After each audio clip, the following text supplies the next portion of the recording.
और बहुत सारी क्लासेस बीच बीच में लगवाऊंगा मैं। तो एक दिन और भी टीटीएस में देख लेना तुम अपना शेड्यूल, अगर हो सकता है बता देना। हाँ, तो टीटीएस में एमडब्ल्यू मेरा बहुत बहुत गंदा पैक होता है। टीटीएस में क्या होता है कि मैं यहाँ पे छुट्टी कर सकता हूँ और टेस्ट दे सकता हूँ 9-10 को मर्ज करके, तो मेरा 2 घंटा ऐसे ही निकल गया। 11-12 को टेस्ट, 12th के मैथ्स का टेस्ट दूंगा तो 1 घंटा और निकल गया, तो 3 घंटे हो गए ना। तो 3 घंटा निकल गया, 1 घंटा और, तो 4 घंटे की क्लासेस में आराम से ले सकता हूँ टीटीएस में यहाँ पे। तो मोस्ट प्रॉब्ली तो इसी सैटरडे को लेना है मेरे को एक क्लास।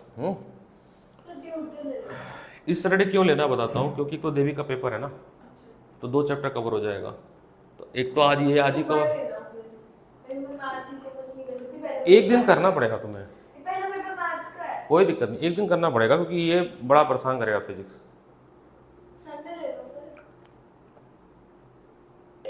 संडे ऑलरेडी है शेड्यूल्ड क्लास, लेना ही है मेरे को। हाँ, ये आज कल परसों तीनों दिन बड़ी क्लासेस लेनी है मेरे को। ऑन एवरेज 2 घंटा, मैक्सिमम 3 घंटा। तो फिर मेरा समझी नहीं ना, मेरा यूटिलाइजेशन नहीं हुआ ना। फिर मैं यूटिलाइज करना चाह रहा हूँ जो टेस्ट देना है ना मेरे को उन बाकी बच्चों को। 3 बजे से सेंटर चालू होता है यहाँ से, 3 से 8 का विंडो है, तो 3 बजे ही रखूँगा कल। चलो मोशन इन नाउ प्लेन शुरू करते हैं। 3 से 8 आपको यहीं रहना पड़ेगा। 3 से 8 पूरा। आप मैथ को आपको एक दिन तो बैकअप लेनी पड़ेगी वहाँ पे। ज़्यादा दिन तो मांग भी नहीं रहा हूँ, पिछले 3 महीने में मैंने पहला बैकअप मांगा है। इस चैप्टर से इंपॉर्टेंट डेरिवेशन मैंने कल आप निहारिका तुमको सिखा रही थी, मैं आज फिर सिखा दूंगा। हॉरिजॉन्टल प्रोजेक्शन, ठीक है, हॉरिजॉन्टल प्रोजेक्टाइल, एंगुलर प्रोजेक्टाइल, तो ये 2 तो डेरिवेशन प्रोजेक्टाइल से आएंगे, ठीक है। प्रोजेक्टाइल 2 डेरिवेशन प्रोजेक्टाइल से आएंगे। और चूँकि अभी जो यूट्यूब है उसमें कुछ स्कूलों में, सलमान में parallelogram law of vector addition का डिफिनेशन और डेरिवेशन पूछा था, और जो मानसरोवर का स्कूल है उसमें भी पूछा था, और मानसरोवर में ये वाला भी पूछा था, analytical method of vector addition. इस चैप्टर से इतने डेरिवेशन हो सकते हैं जो कि हाईली चांसेस है आने के, इनमें से कोई एक अगर आ जाए तो सबसे पहले मैं वेक्टर से शुरू करता हूँ। वेक्टर की कुछ इंपॉर्टेंट रिवीजन, फिर क्वेश्चंस कराता हूँ मैं। मोशन इन प्लेन में हमारा पहला टॉपिक आता है वेक्टर। कोई क्यों नहीं आया? आएंगे सब, आएंगे अभी आएंगे सब। वेक्टर, और शिवन आएगा? शिवन स्कूल गया होगा। सब स्कूल चलेगा। वेक्टर, अरे तो नुकसान बच्चों का ही ना। वेक्टर एक ऐसा मैथमेटिकल टूल जो कि ऐसे फिजिकल क्वांटिटी जिनके पास मैग्नीट्यूड है और डायरेक्शन है उसके लिए बनाया गया। वेक्टर क्या है? एक मैथमेटिकल टूल ही तो है, जैसे डिफरेंशिएशन टूल है, इंटीग्रेशन टूल है, अलजेब्रा टूल है, स्टैटिक्स टूल है। ऐसे ही वेक्टर भी एक मैथमेटिकल टूल है जो कि ऐसी फिजिकल क्वांटिटी जो वेक्टर क्वांटिटी है उनको सॉल्व करने के लिए बनाई गई। कि अगर मुझे फोर्स रिप्रेजेंट करना है 2D मोशन में तो मैं कैसे रिप्रेजेंट करूंगा? अगर मुझे दिखाना कि ये 10 न्यूटन का फोर्स है, क्योंकि वेक्टर क्वांटिटी हम बस 10 न्यूटन एक्सप्रेस कर सकते हैं, मार सकते हैं, किसी को एक झापड़ मार दिया या कोई। अब उसको कॉपी में कैसे दिखाएंगे, 2D में कैसे दिखाएंगे, नोटबुक में? तो हमने कहा सर एक ऐसा लाइन खींच दो ए से बी तक, उस पर अगर आपने बोला कि सर ये ए बी जो है हमारा इसकी मैग्नीट्यूड है 10 न्यूटन, क्या है? मैग्नीट्यूड है 10 न्यूटन। मैग्नीट्यूड लिखने के लिए हम पैरेलल लिख देते हैं, या तो ऐसे लिखिए मॉडुलस, या तो केवल ए बी लिख दीजिए, तो भी आपका हो जाएगा 10 न्यूटन, ठीक है। वेक्टर की ये जो लेंथ है, ये लेंथ आपकी मैग्नीट्यूड वैल्यू देती है। क्या देती है? मैग्नीट्यूड। अगेन ये स्केल होता है। अभी उठाया लड़का, देखो फोन क्यों हो, तो समय की कोई वैल्यू है? पूरे 10 मिनट लेट आया, मैं 11:10 का आया हूँ, 1 घंटे तुमसे पहले। मेरी तो क्लास भी नहीं है, मेरे को क्लास लेनी है, तो मैं कितना सिंसियर हूँ, है ना। तो मैं भी। हाँ, ये भी आ गई थी, बताओ टाइम पे, ठीक है। तो मैग्नीट्यूड बताता, अब जैसे ना हम लोग ग्राफ पेपर पे सॉल्व करते थे तो हम ऐसे लिखते थे कि 1 unit is equal to 10 centimetre, याद है कोऑर्डिनेट ज्योमेट्री। तो वहाँ पे एक यूनिट बॉक्स को हम एक वैल्यू देते थे, एनालॉजी।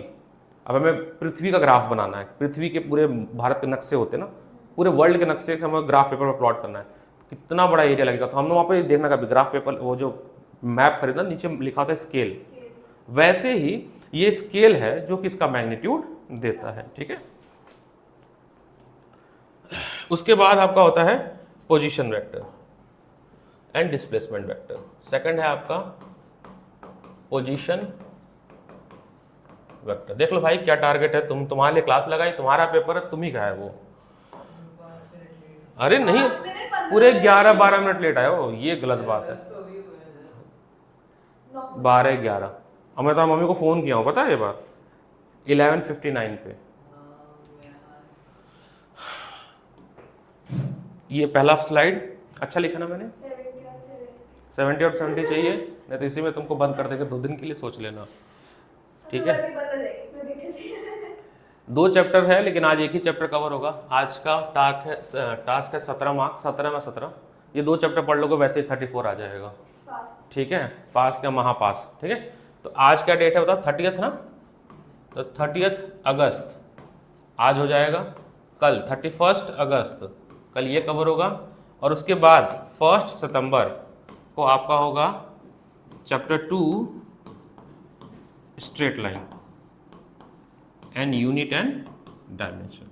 ये तीनों दिन जो है आपकी जो क्लासेस होगी कम से कम 2 से 3 घंटे, 2 से 3 घंटे एंड 2 से 3 घंटे। बेटा तुम्हारा भी तो पेपर है, अब सोचो इसके वजह से सिलेबस एक बार रिवाइज हो गया, फिर तुम्हारे वजह से तुम्हारा सिलेबस रिवाइज हो जाएगा। 2 बार हो गया फिजिक्स, जो मैं कहता हूँ 5 बार, वो 5 बार कॉन्सेप्ट देखो हो जाएगा, 3 बार यही हो गया, 2 बार फाइनल में हो जाएगा, हर चैप्टर 5 बार रट जाएगा ना। इंपॉर्टेंट डेरिवेशन दोनों चैप्टर का मिला के अगर बात करें तो आज का जो इंपॉर्टेंट डेरिवेशन है उसमें 1, 2, 3 और ये 7 तुम्हारे इस वाले चैप्टर से इंपॉर्टेंट डेरिवेशन बनता है। तीनों ही आ चुका है, ये भी सलमान स्कूल में आ चुका है, ये भी सलमान स्कूल में आ चुका है, ये भी सलमान स्कूल में आ गया, और ये मानसरोवर वाला जो स्कूल है उसमें आ चुका है।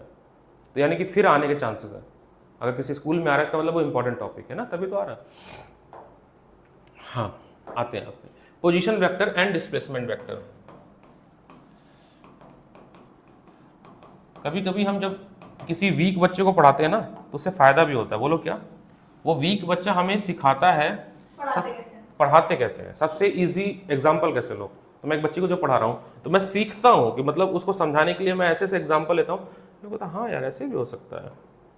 समझिए, मान लेते हैं या अब हमें जैसे कोऑर्डिनेट ज्योमेट्री में पढ़ते हैं, तो मान लीजिए यहाँ पे एक पॉइंट ए है 2,5। इसका क्या मतलब समझ रहे हैं सर? एक्स एक्सिस पे 2 और वाई एक्सिस पे 5।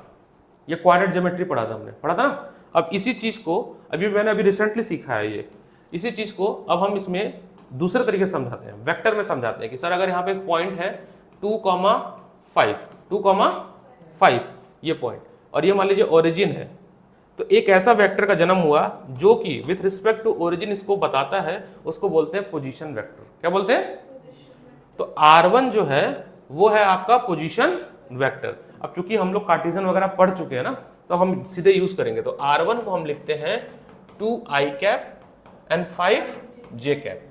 i कैप मतलब सर आप x एक्सिस में हो, 5 मतलब आप y एक्सिस में हो, और अगर एक और कोऑर्डिनेट होगा तो z एक्सिस में हो। अभी तो 2D मोशन है।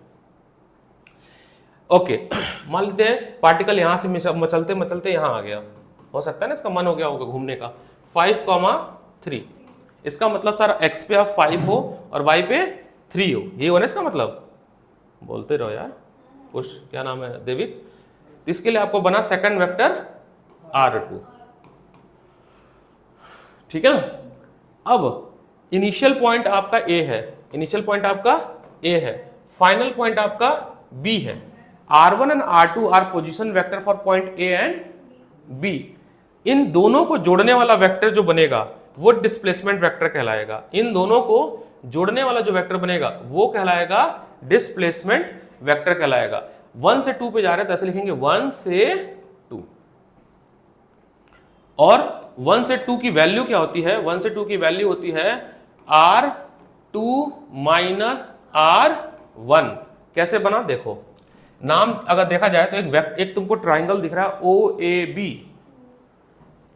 इन triangle OAB parallelogram law of vector addition कहता है कि अगर कोई वेक्टर, कोई 3 वेक्टर किसी ट्राइंगल के 3 साइड को रिप्रेजेंट करते हैं, तो जो 2 वेक्टर है जिनका हेड और टेल ले लो, उनका सम तीसरे वाले वेक्टर के, इसमें हेड और टेल है, पूंछ इसकी जो है ना,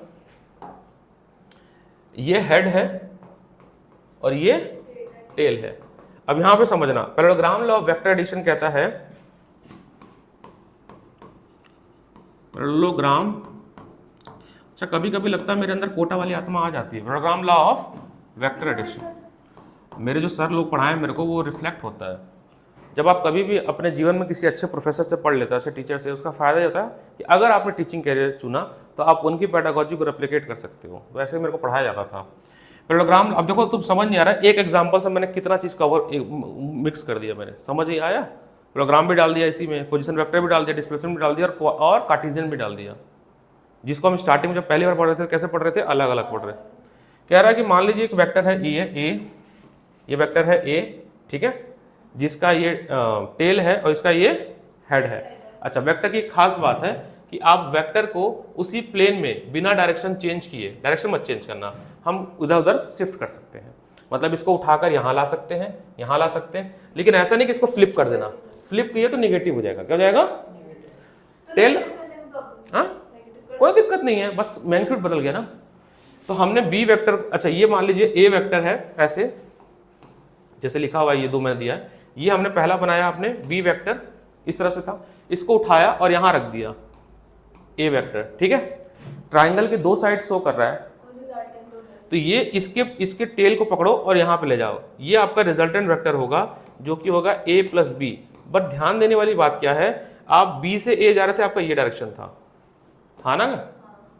कैसा डायरेक्शन है? एंटी क्लॉकवाइज है ना, एंटी क्लॉकवाइज था ना। ऐसे बी टू ए में क्या था?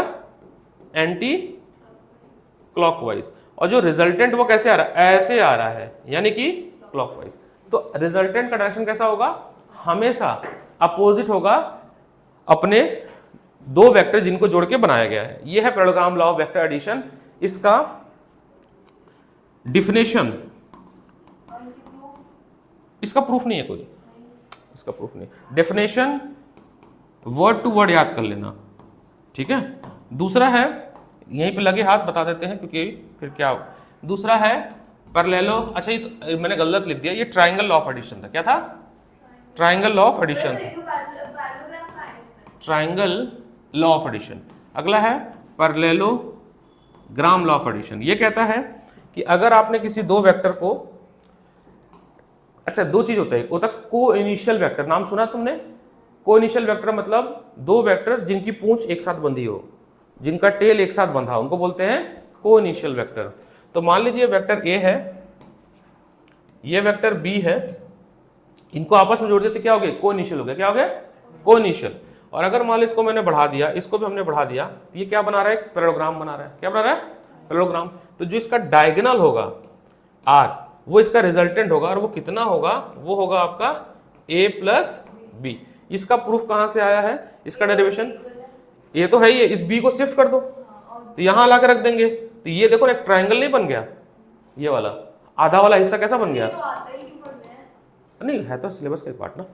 तो ये हो गया आपका parallelogram law of vector addition. अब इसका जरूरत कैसे? जैसे यहां है, हमने कहा देखो अगर हम इसमें ट्राइंगल में जाए, आप ऐसा समझ लो कि O A vector plus A B vector is equal to O B vector. पक्की बात, देखो एक डायरेक्शन और ये opposite direction. O A vector कितना है sir? r1 vector plus r12 vector is equal to r2 vector. हाँ भाई क्या कर रही हो, मैंने नाम ही तो लिखा है। तो r12 वेक्टर कितना आ गया? r12 वेक्टर आ गया आपका r2 vector minus r1 vector. अब पेपर में कैसे याद रखेंगे? देखिए सर, पेपर में याद रखना है, आपने लिखा r12 वेक्टर, तो दो r लिख दो, बीच में माइनस लगा दो, जैविक कंसंट्रेशन इधर से पढ़ना है, 2 है ना, तो 2 1। मान लो अगर ऐसे मिल जाए 1 2 लिखने को, अरे 2 1 मिल जाए, क्या मिले? 2 1, तो आप r लगा दो और यहाँ 1 और 2 लगा दो, ये आपका आंसर हो गया, ठीक है। और ए इसको बोलते हैं हम लोग डिस, अरे नहीं रिवाइज तो करा लेने दो, तुम्हें आता है, तुम्हारे बगल में बैठा है इससे पूछो। हम बना रहे हैं जनरल सबके लिए, न्यूमेरिकल तो आपको करना, टेंशन क्यों ले रहे हो। इसको बोलते हैं हम लोग पोजीशन वेक्टर। अच्छा उसके बाद हम पढ़ते थे resolution of vector, resolution of 6 number का वेक्टर आ रहा है इसके में, रेजोल्यूशन ऑफ वेक्टर, या सब में ज्यादा नंबर का ही आएगा, Cartesian form of vector. 6 number कम नहीं है, बहुत ज्यादा इतने बड़े चैप्टर। बेटा मोशन ऑफ प्लेन और ये 6 मिला के 17 हो गया, ये ज्यादा, एक ही चैप्टर है वो, ठीक है। तो कार्टेशियन फॉर्म ऑफ वेक्टर ये क्या कहता है कि आपका ये एक्स एक्सिस है, ये वाई एक्सिस है, और ये क्या है, जेड एक्सिस है। एक नए वेक्टर का जन्म हुआ जिसका नाम दिया गया यूनिट वेक्टर। क्या बोला गया? यूनिट वेक्टर का मैग्नीट्यूड होता है 1। ये किसी भी वेक्टर में मैग्नीट्यूड में कोई छेड़खानी नहीं करता है, ये बस ये बताता है डायरेक्शन। क्या बताता है? डायरेक्शन। तो एक्स डायरेक्शन में यूनिट वेक्टर होता है आपका आई कैप, वाई डायरेक्शन में होता है आपका जे कैप, और इसमें होता है आपका के कैप। तो अगर मान लो 3D है, कोई पॉइंट यहां पर P है जिसके 3 पॉइंट है x, y, z, तो अब यहां से O है, तो OP वेक्टर जो होगा, OP वेक्टर जो होगा वो होगा x i cap, y j cap और z k कैप। ये तो वेक्टर फॉर्म हो गया। बात करें यूनिट वेक्टर की, तो आई कैप वेक्टर का मतलब होता है I vector upon magnitude of I vector, magnitude of I vector. ऐसे लिखें, ए कैप अगर हम लिख रहे हैं, कोई वेक्टर ए है जिसका हमने ए कैप लिखा है, तो वो होगा आपका A vector magnitude of A vector, magnitude of A vector. अगर मैं इस ओपी वेक्टर का मुझे मैग्नीट्यूड चाहिए, क्या चाहिए? मैग्नीट्यूड चाहिए, तो मैं इस चीज को क्या करूंगा, रूट में लिखूंगा x square plus y square plus z square. ये सब चीजें आपकी यूज होती हैं सभी पूरे फिजिक्स में, चाहे मोशन ऑफ प्लेन पढ़ो। अभी देखो कल वेलोसिटी सिखा रही थी ना वो, तो रूट में velocity at any point projectile में, तो वहाँ हम यूज कर रहे थे। आप ऐसे भी लिख सकते हो ओपी को, और केवल ओपी को ऊपर से एरो हटा दिए तो भी आप लिख सकते हो मैग्नीट्यूड के फॉर्म में, तो मतलब सेम ही है। आपके हाफ मार्क्स कट सकते हैं इन सब चीज़ों में, छोटी छोटी बातों में, अगर आपने एरो के साथ, तो टीचर को तो मौका चाहिए नंबर काटने का। तो छोटी छोटी बातें मगर मोटी बातें ध्यान देनी है।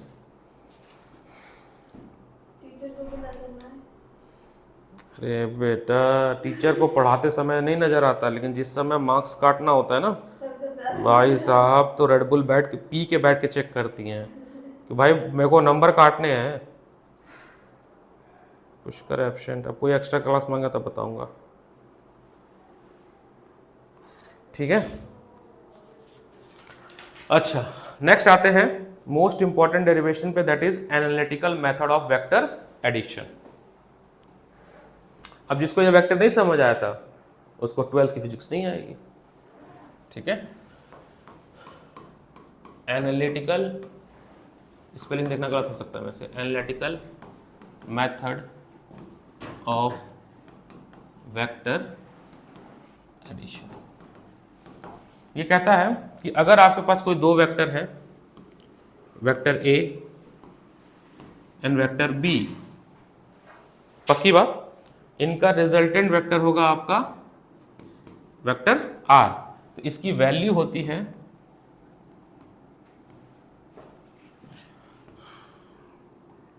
तो पता पुस्तक का सबसे हाईएस्ट मार्क्स इसमें है पीसीएम में से, UT1 में, फिजिक्स में ये, ठीक है।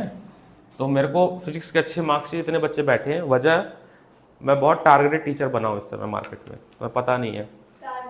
हाँ, तुम्हें लोग को पता नहीं है, लोग मौका खोज रहे कि कब मेरा नाम खराब हो, तो खतरनाक चीज़ चल रही है मेरी, चाहे वो कोई भी कोचिंग हो।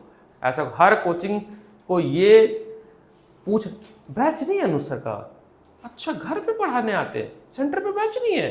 नहीं सर सेंटर पे। वाई, क्यों पूछ रहे हो तुम? Why should you ask? मेरा बैच है कि नहीं? आओ दिखाएं आंसर में बैच है कि नहीं है।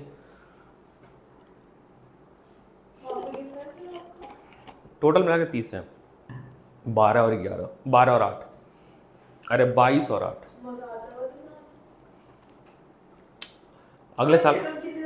अगले साल मानसरोवर में तो 3-4 कोचिंग्स ऑफर है, इसी साल है, बट नेक्स्ट सेशन से मैंने कहा है बात करेंगे, जो ज़्यादा पैसा देगा वहाँ चले जाऊँगा। मैं सिद्धता को नहीं छोड़ूंगा, मैं सिद्धता क्योंकि सिद्धता ने मेरे को फेथ रख दिया है और एक प्लेटफॉर्म दिया है मेरे को वहाँ पे। हाँ सर, राउटर गायब है यहाँ से।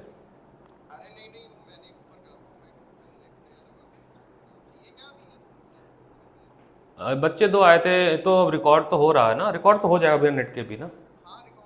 वो तो बाद में अपलोडिंग में लगा देंगे। ठीक ठीक। हाँ जी, समझिएगा। नहीं, मानसरोवर में XY इंस्टीट्यूट पे जिसमें मेरी पहले बात हुई थी ना, वहाँ से भी फिर से ऑफ़र है कि सर आप छोड़ो पुराना किस्सा, नए सिरे से जोड़ो। हमने कहा ठीक। एक और संस्था जहाँ पढ़ाता था मैं, वो बहुत बड़ी संस्था है, उससे भी ऑफ़र है। लेकिन सिद्धता ने एक ऐसा फेथ दिखाया, प्लेटफॉर्म दिया है, तो कोशिश रहेगी सिद्धता को ही ग्रो करने की, क्योंकि सिद्धता पर ऑलरेडी 500 बच्चे हैं, बट मेरे बच्चे नहीं है, मेनली काउंट्स के बच्चे हैं। तो साइंस का जो है मुझे 500 करना है, तो हो जाएगा समय के साथ।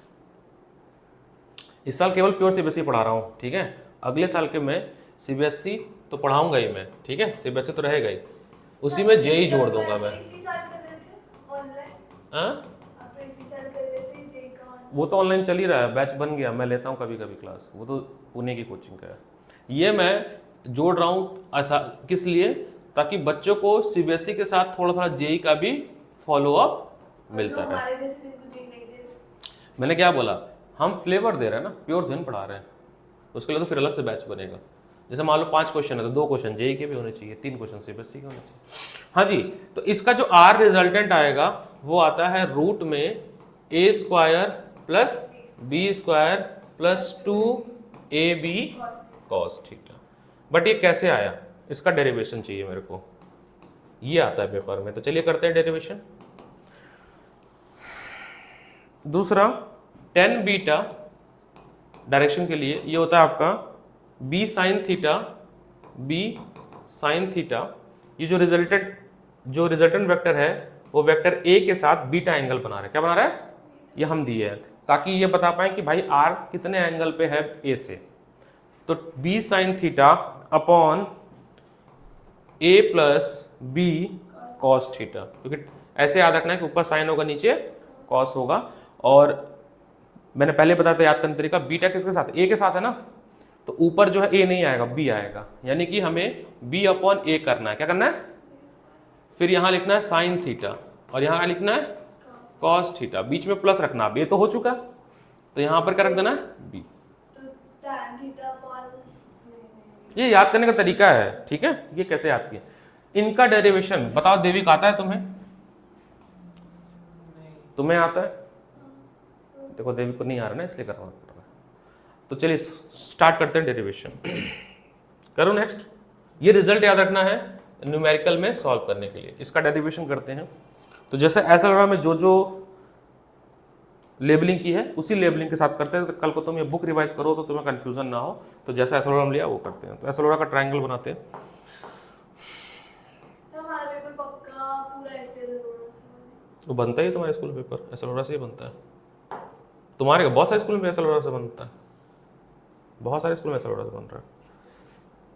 ऐसे रोड़ा या प्रदीप? हाँ या प्रदीप, दोनों सेम ही बुक है, 19-20 का अंतर है। इसे पूरी रट जाओ, आ जाएंगे 70। 70 में 70, वही तो रटे में जा रही है। 70 में 70 आएंगे भाई, इसको अगर पढ़ लिया आपने तो।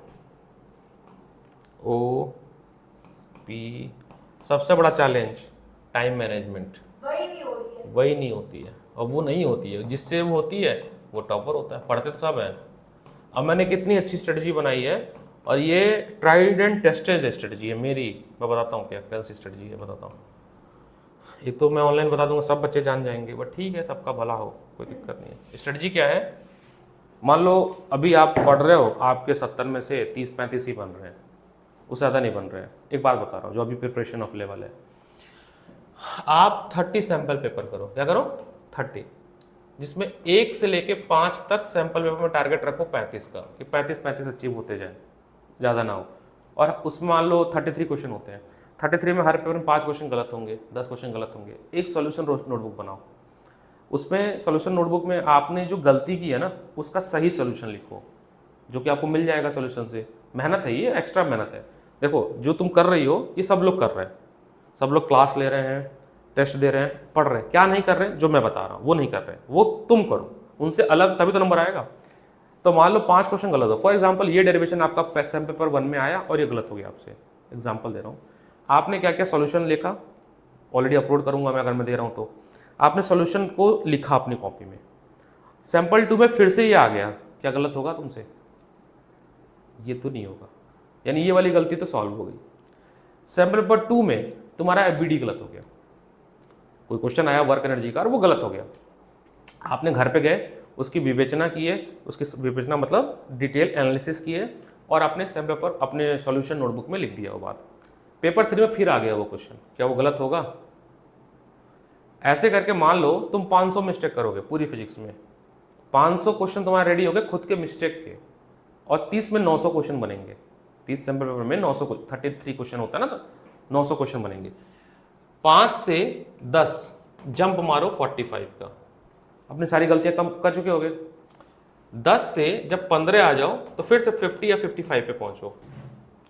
15 से 20 पे जब पहुंचे तो आप 65 पे पहुंचो।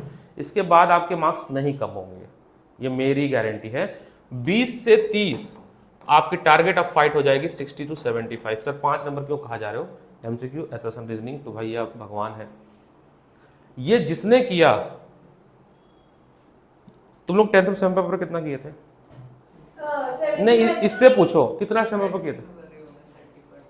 30 से ज्यादा मैंने सेम पेपर को कराया था। पढ़ाया कुछ ज्यादा नहीं था, पढ़ाया तो सब बराबर, सब उतने बच्चे पढ़ाते।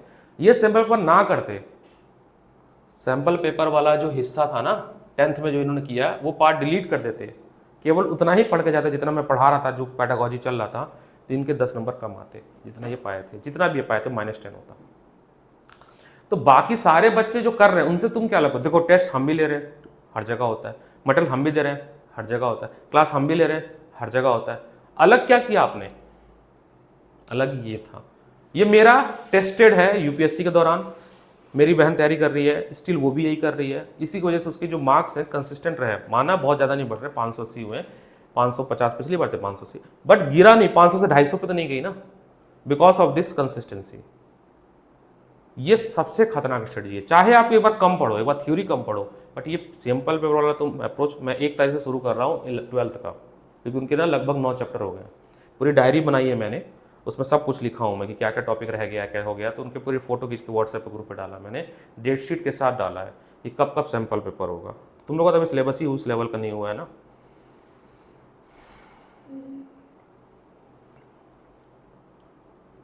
फिजिक्स ये देखो, कल रात को मैंने कितने बजे, 2:42 पे मैं मैसेज किया हूँ। ये देखो सैम्पल पेपर का डेट शीट 5 सैम्पल पेपर का, सितंबर में 5 होगा, अक्टूबर में 5 होगा, नवंबर में 5 होगा, दिसंबर में 10 होगा, जनवरी में 10 होगा।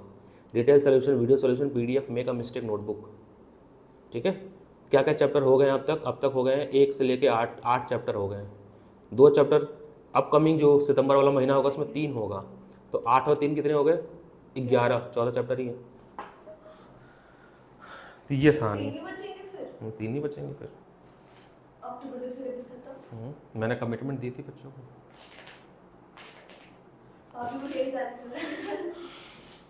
एनीवे अब सुनना सर, अब in triangle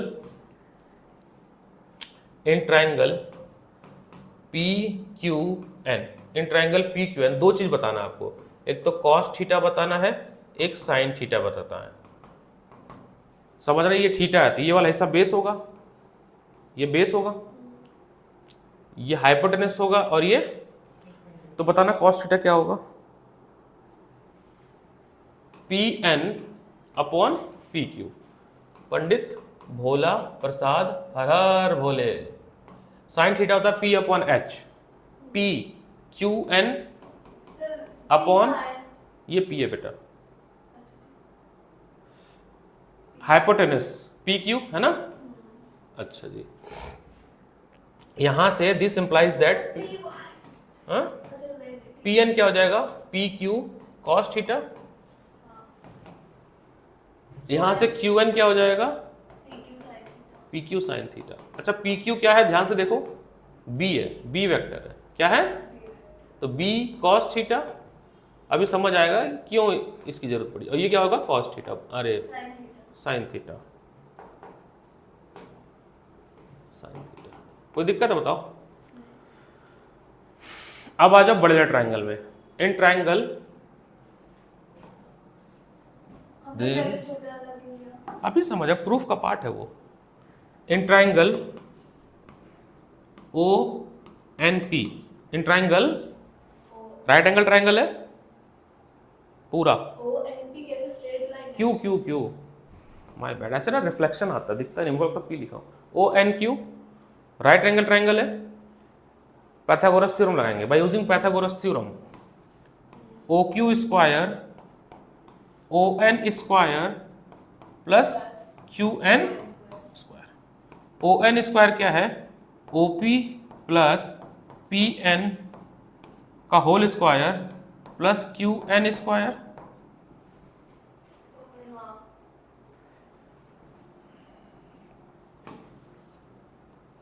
A plus B का whole square, O P square P N square plus 2 O P P N plus Q N square. O P क्या है? ओम प्रकाश, मेरा दोस्त था IIT मद्रास में, अभी प्रोफेसर हो गया PhD वगैरह करके। पी एन क्या है?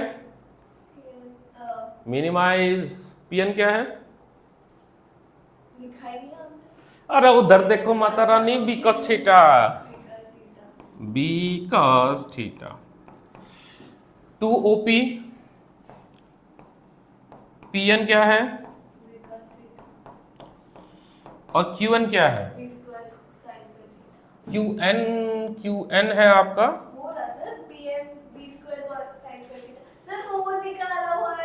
नहीं नहीं, मैं यहाँ पे स्क्वायर छोड़ दिया हूँ ना, वो मैं देख रहा हूँ किसमें ने, तुमने भी टोका नहीं, ये स्क्वायर हट रहा था ना, तो इसको ना मैग्नीट्यूड बना देना बेटर होगा, ये एरो हटा दो सब, ठीक है, ये सब एरो हटा देना, क्योंकि मैग्नीट्यूड है ना, मैग्नीट्यूड है ये, मैग्नीट्यूड है बेटा, मैग्नीट्यूड है।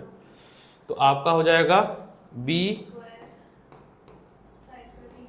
देखो क्या करना, ये दो पहला लाइन से बेटर है, मैं चलो लिख ही देता हूँ एक लाइन और, आप ऐसे लिखना A square plus B square cos square theta, magnitude लिख रहे हैं हम यहाँ पे, प्लस 2AB कॉस थीटा। जब मैग्नीट्यूड होता है वो स्केलर क्वांटिटी होता है, क्या होता है? तो उसमें से एरो कहाँ हो जाता है? Tata pi by.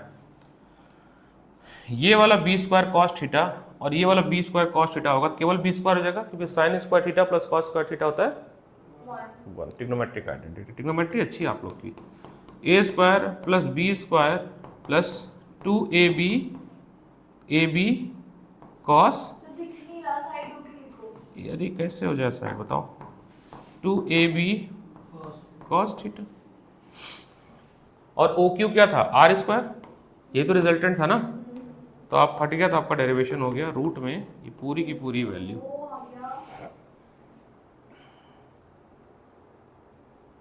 हो गया पक्का? पेपर में आएगा तो गलती tan थीटा ये, हाँ। So for direction of R vector, तो डायरेक्शन के लिए हम एंगल लेते हैं, हमने ए से नापना है तो tan phi लेंगे। इस पूरे बड़े वैसे ट्राइंगल में tan phi होगा QN अपॉन ON, है ना। QN ON जो बना है वो बना है AP प्लस PN से, है ना। OQ जो QN जो है वो है आपका B साइन थीटा, है ना, B sine theta, magnitude only bro. AP कितना है? A एंड PN कितना है? B cos theta. This is tan phi, tan beta, sorry, बन गया। आगे बढ़ते हैं।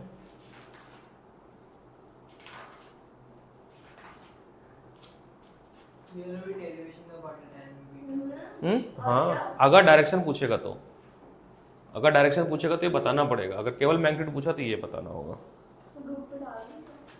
बाद में देखते हैं, PDF बन जाएगा तो डाल देंगे।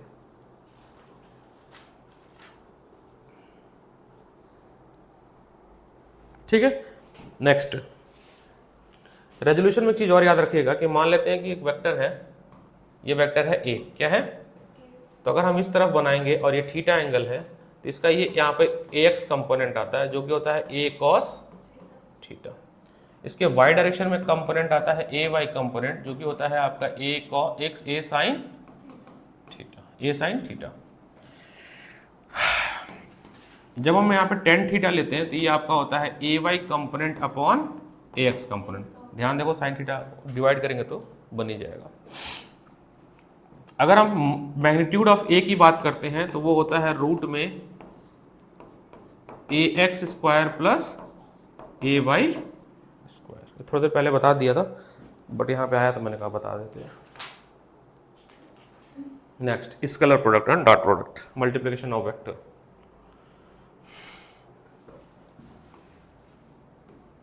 जब दो वेक्टर को मल्टीप्लाई किया जाए और वो स्केलर क्वांटिटी दे दे, क्या दे दे? जैसे वर्क डन क्या है? स्केलर क्वांटिटी है, बट जिन दो चीज़ों से मिलकर बनता है वो वेक्टर होते हैं। क्या होते हैं? तो अगर दो वेक्टर है आपके पास a और आपने डॉट लिया b, तो आपको जो वैल्यू मिलेगी वो मिलेगी A B cos theta. Mathematical representation क्या होता है? ये वेक्टर a है, ये वेक्टर b है, इस b की परछाई इसके ऊपर हम प्रोजेक्ट करते हैं, ठीक है, प्रोजेक्शन ऑफ b, तो वो होता है b cos थीटा। ये इसका मैथमेटिकल मतलब है, ज्योमेट्रिकल।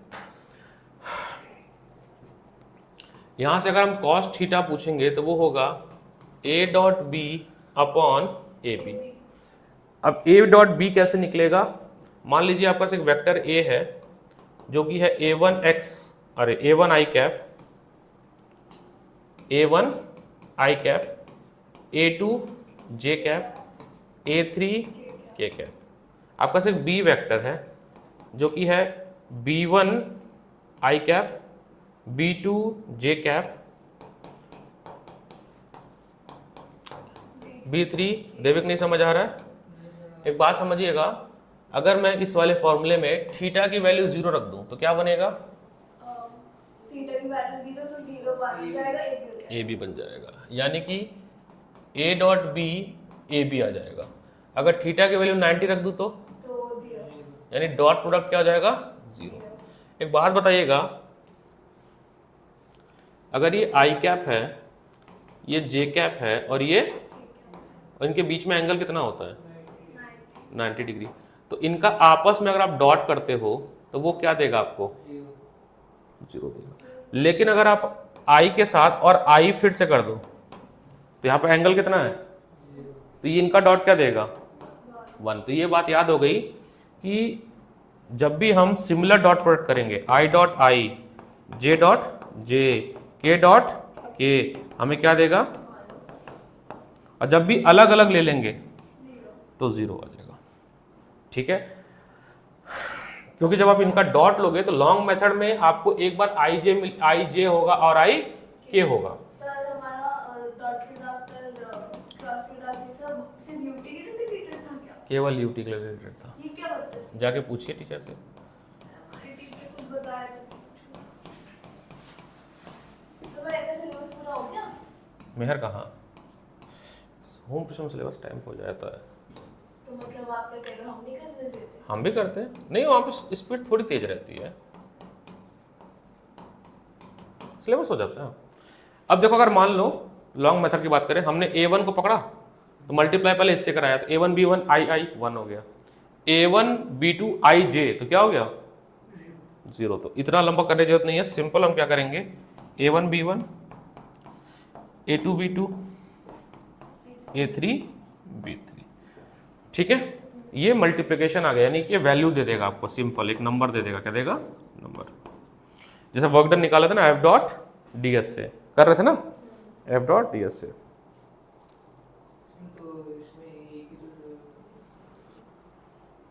ले क्वेश्चन ले लेते हैं।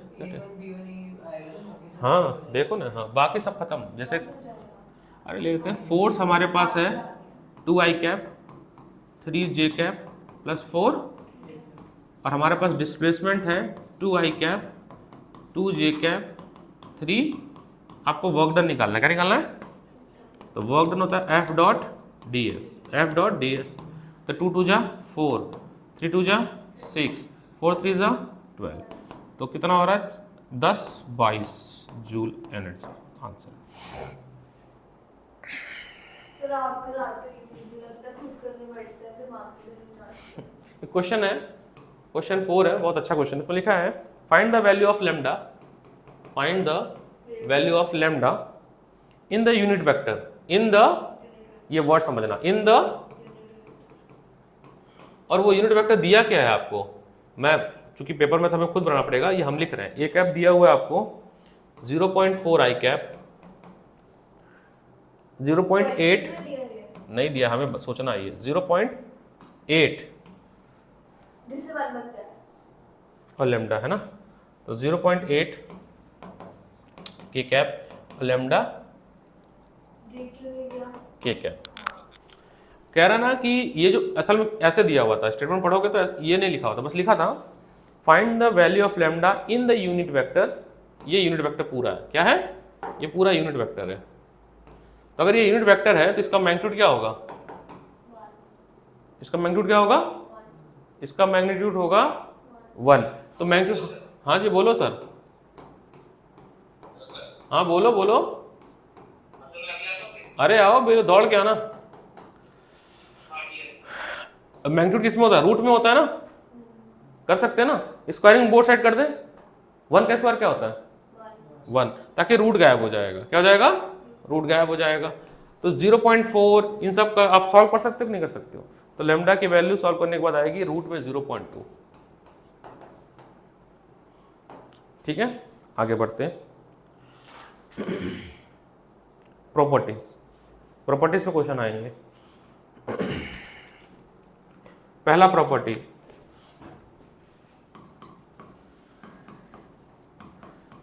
Properties of scalar product. पहली property A dot B is equal to B dot, तो पता है घंटा खत्म हो गया, समय पता चलता है नहीं ना। दूसरा कॉम्बिनेटिव प्रॉपर्टी, बी प्लस सी, कंटेंट अभी बहुत है इसलिए कहता हूँ टाइम बहुत लगेगा, ऐसा आपको लगता है जल्दी जल्दी हो जाएगा, वो फायदा क्या जल्दी करा के, समझ आएगा नहीं कुछ, हमें तो कोशिश करनी सारा। इसको कहते हैं distributive over addition, distributive over addition, बाकी तो मैंने बता दिया। ओके, दूसरी बात कि हमने अभी आपसे तीसरी बात हमने बताया था कि जो कॉस थीटा होता है वो होता है आपका A dot B, A dot B. Devik नाश्ता नहीं किया बेटा, नहीं बना था,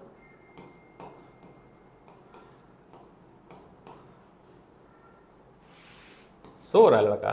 तो जब इसको मल्टीप्लाई करेंगे तो हो जाएगा मान लो ए एक्स बी एक्स, ए वाई बी वाई, ए जेड बी जेड, मतलब x component A1 B1 A2 B2 A3 B3, और इसमें फिर क्या, इसका मैग्नीट्यूड यानी A x square, A y square, A z square, फिर यहां पर भी क्या B x square, B y square, B z square. पक्की बात ना, A1 square A2 square A3 square था ना ये वेक्टर हमारे पास, ये था ना ये वेक्टर ए और बी, उसी से बना ये। और कुछ है इसमें बताने लायक।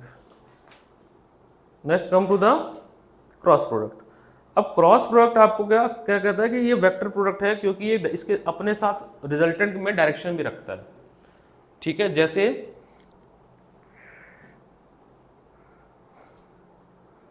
कौन सी क्वांटिटी हम लोग पढ़ रहे हैं आजकल, सर्कुलर मोशन में हमने पढ़ा था लीनियर वेलोसिटी और एंगुलर वेलोसिटी का रिलेशन, पढ़ा था कि नहीं पढ़ा था, भूल गए सर, क्या था बताओ। लीनियर वेलोसिटी और एंगुलर वेलोसिटी में क्या रिलेशन है आपस में, ये दोनों बराबर होते हैं, लेकिन सर आर इसमें मल्टीप्लाई कर देना। लेकिन जब हम वेक्टर फॉर्म में लिखेंगे तो वेक्टर लगाएंगे और यहाँ पे क्रॉस लगा देंगे, यानी कि अगर आपने ये ओमेगा वेक्टर बनाया, ये आपका आर वेक्टर है, तो आप आर से ओमेगा जाएंगे राइट हैंड थंब रूल से, जो थंब दिखाएगा आपको बाहर की तरफ वो आपको वी होगा, क्या होगा। तो ऐसी क्वांटिटी को सॉल्व करने के लिए हमारा टूल आया वेक्टर मल्टीप्लिकेशन, यानी क्रॉस मल्टीप्लिकेशन। वेक्टर मल्टीप्लिकेशन मन के हारे हार है ना, और मन के जीते जीत। अब मन से ही हार के बैठा है, ठीक है फिजिक्स में कुछ आ तो जाएगा ही, ठीक ठाक आ जाएगा, मैथ में भी हो ही गया ठीक ठीक, फिजिक्स केमिस्ट्री थोड़ा तो हो ही जाएगा। ये नहीं सोच रहा है कि चलो मैथ का और केमिस्ट्री का दोनों कवर कर लें फिजिक्स में। इसमें लाते 70 में 70, ये वाला एटीट्यूड लेके नहीं बैठा है ये। वो होता ना तो एकदम ऐसे बैठा होता है ये। क्यों? देखा,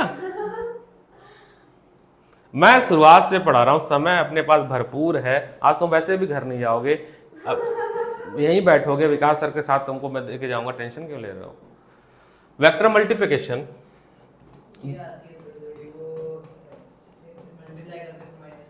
ये होता है ए बी, वो मैट्रिक्स क्या होता है? Sine theta. क्या होता है? Sine theta. मैट्रिक्स मैथड में, हाँ बता रहा हूँ। तो इसमें कैसे सॉल्व करते हैं? इसको सॉल्व करने का तरीका क्या है कि मान लीजिए आपके पास एक ए वेक्टर है जो कि आपके पास A1 आई कैप, A2 जे कैप, A3 के कैप। आपके पास बी वेक्टर है B1 आई कैप, B2 जे कैप, B3 के कैप। तो मैट्रिक्स मेथड है जो कि यूज़ करते हैं सॉल्व करने के लिए। तो हमें अगर A क्रॉस B लेना है, मैट्रिक्स का डिटेल वीडियो मैंने यूट्यूब पर डाला है, बट वो आपको पढ़ना नहीं क्योंकि वो 12th का मैथ्स है। और अभी 2 लेक्चर में मैंने मैट्रिक्स डिटरमिनेंट पूरा रिवाइज किया है, 12th में जाना काम आएगा तुम्हारे। A1 A2 A3 B1 B2 B3। तो यहाँ पे आप लिख दो I डबल डंडी, ऑर्डर में याद रखना, इसके साथ प्लस आता है, इसके साथ माइनस आता है और इसके साथ प्लस आता है। फिर यहाँ लिखना आप -I डबल डंड, अरे -J डबल डंडी पैरेलल लाइन, फिर +K डबल डंडी, बना दी डबल डंडी। अब जब हम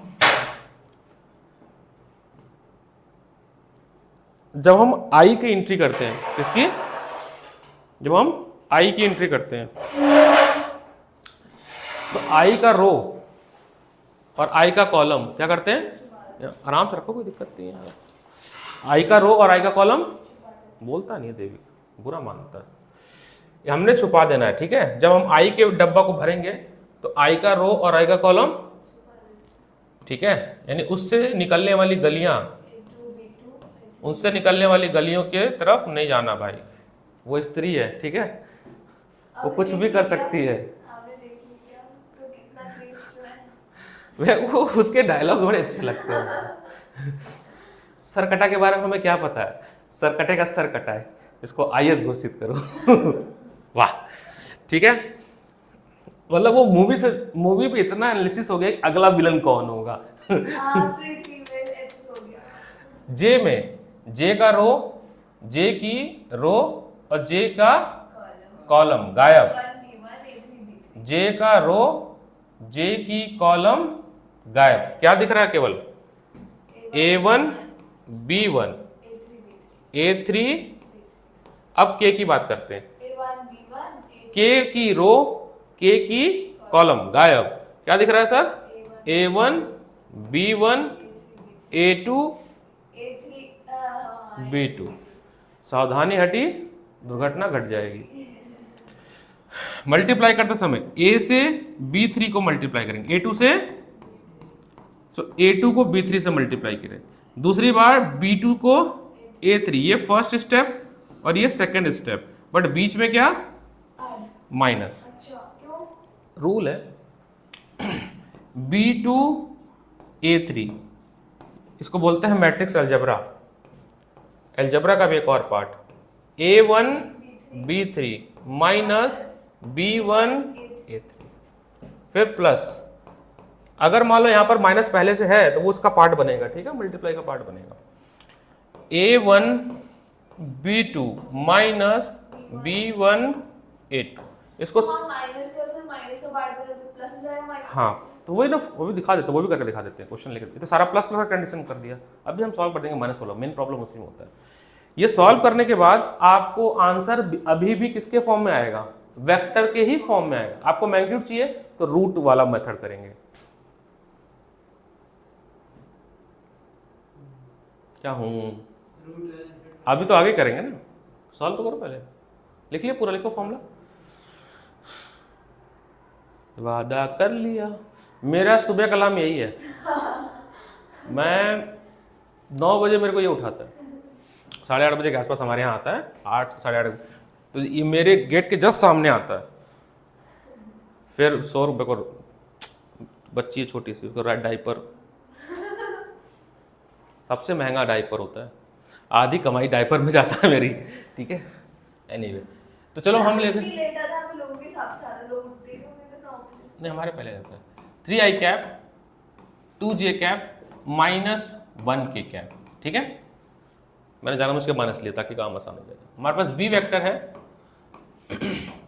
2i cap minus 3j cap plus 1k cap, ताकि प्लस वाला तो हम कर ही लेंगे, माइनस साइन अगर हमने कर दिया तो कैसे सॉल्व करेंगे। हमें क्या निकालना है, a क्रॉस b। तो पहले हम लिखेंगे i j k 3 2 minus 1 2। Ramayan देखा तुम लोगों ने? हाँ, ठीक। कुछ भी पूछ लो। तो रामायण में हनुमान जी जो थे ना, तो जब वो छोटे बच्चे थे तो बड़े खुरपाती टाइप के थे, तो वो सूर्य को खा गए। तुमको कौन से किसी भगवान ने श्राप दिया कि तुम अपनी शक्तियां भूल जाओगे? वायु पवन देव ने दिया था शायद, सूर्यदेव के पिता ने दिया। जो भी था, कि तुम ना अपनी शक्तियां भूल जाओगे जो तुम्हें काम आएगा। बड़े हुए वो, सबसे ज़्यादा जरूरत हो। हाँ बड़े हुए, सीता मैया का पता लगाना था। तो एक व्यक्ति था जटायु, पता था मैं, जिनके पर ये सारी जो है वो बातें भूल गया था बेचारा हनुमान की, इसके पास इतनी शक्तियां हैं, ये कुछ भी कर सकता है, और समुद्र पार करना था। श्राप ये मिला था कि तुम अभी अपनी सारी शक्तियां भूल जाओगे, जब तुम्हें कोई याद दिलाएगा तुम्हारी शक्तियों के बारे में, तब तुम्हें याद आएगा। जटायु ने याद नहीं दिलाया था, वो जो थे कौन थे, जो भालू थे, उसी टाइप। तो उन्होंने, मैं तो जटायु बोल रहा हूँ, पता नहीं मैं कौन, जटायु नहीं थे वो जटायु तो कोई और व्यक्ति, कैरेक्टर थोड़ा सा मैं बोल रहा हूँ। जटायु वो थे जिन्होंने अपनी हाँ। जान को बचाने के लिए। भालू कौन थे? एनीवे भालू कौन थे, मैं कैसे भूल गई? ठीक है। तो अब तुम लोग हनुमान हो, तुम लोग हाँ, अपनी शक्तियां भूल गए हो कि तुम टॉप कर सकते हो, तोड़ फोड़ सकते हो, अभी जस्ट 10th पास करके आए हो। अब तुमको तुम्हारी शक्तियां याद दिलाने का मेरा काम है। तो वो जो कैरेक्टर थे, मेरे को कैरेक्टर सच में नाम नहीं याद आ रहा है, जामवन, तो जामवन का रोल मुझे करना पड़ रहा है, ठीक है। तो शक्तियां अपनी याद करो कि तुम लोग फुल मार्क्स अपनी क्लास में पहले रैंक पे आ सकते हो फिजिक्स में। और जिस दिन पहला नंबर आ गया, आधी मार्केटिंग मेरी उसी दिन हो गई, क्योंकि एक ही क्लास के 7 बच्चियां जाते हैं इसके XYZ क्लासेस में, तो 7 मेरे पास आ जाएंगे, मुझे पता है ना, क्योंकि रिया का हाईएस्ट मार्क्स। अब रिया ठीक ठीक नंबर लाएगी तो उनको लगेगा यार हम भी जहाँ पढ़े वहाँ भी ठीक ठीक ही आ रहा है, इसका भी ठीक ठीक है, तो नॉट सो कूल, ठीक ही है। जब तक ये फोड़ेगी नहीं तब तक लोग नहीं आएंगे। अब वो फोड़ने के लिए मुझे इसको मेहनत करानी पड़ेगी, और ये मेहनत करना नहीं चाहेगी, ये भागेगी। अब तो मम्मी से ही बात करूंगा मैं, टेंशन में ले। ठीक, माइनस जे, अभी 3 क्लास बैक टू बैक है, बड़ी बड़ी। हाँ। प्लस मैं कैसे कर लूं, तुम्हें मैनेज करना पड़ेगा, ठीक है। सब ठीक है, बहुत बढ़िया। प्लस माइनस प्लस, आई के साथ छुपाया छुपाया 2 माइनस 3 माइनस 1 1, जे के साथ छुपाया छुपाया 3 2 माइनस 1 1, के के साथ छुपाया छुपाया 3 2। अब निहारिका को ये नहीं आता है जो हम आज आपको पढ़ा रहे हैं, अगर वो आज क्लास में आती तो कितना अच्छा होता ना, समझ आता उसको ये बात। ठीक है, आई 2 1 जा 2, माइनस साइन लगा देता हूँ पहले ताकि सिंपली। अब 3 into 1 3 होता है, और माइनस पहले से भी है, तो माइनस माइनस, तो माइनस माइनस क्या हो गया प्लस, तो साइन क्या आया +3। अरे नहीं, ठीक है। माइनस जे 3 1 जा 3, फिर माइनस लगा देता हूँ सिंपली, गलती ना हो। 2 1 जा 2, बट माइनस साइन, और वो माइनस और इस माइनस को क्या बना देगा वो प्लस के। 3 3 जा 9, 2 2 जा 4, ये कितना आया माइनस आई कैप माइनस 5 जे कैप। एक तो मेरी राइटिंग बड़ी सुंदर है ना, बहुत साफ लिखता हूँ, नहीं लिखता हूँ बताओ? बाकी लोग तो कुचर कुचर समझ ही ना आए। विकास की राइटिंग समझ लेते तुम लोग? बोलने वाले थे ना, वो खुद कहता मैं अपनी राइटिंग से कुछ दिन बाद पढ़ता हूँ, 2 दिन बाद तो मैं कहता क्या लिखा था मैं। तो 13 और एक सिवेन है इस बार, उसकी राइटिंग पढ़ लो, उसकी भी राइटिंग सिवेन, वो भी नहीं, उसकी राइटिंग भी नहीं पढ़ पाते हम लोग। सर के व्हाट्सएप की बता रहे हैं, लिखा था संडे को फ्री रहना, मैं वेडनेसडे को ये अभी तुम्हारी क्लास के लिए ना। अच्छा ठीक ठीक।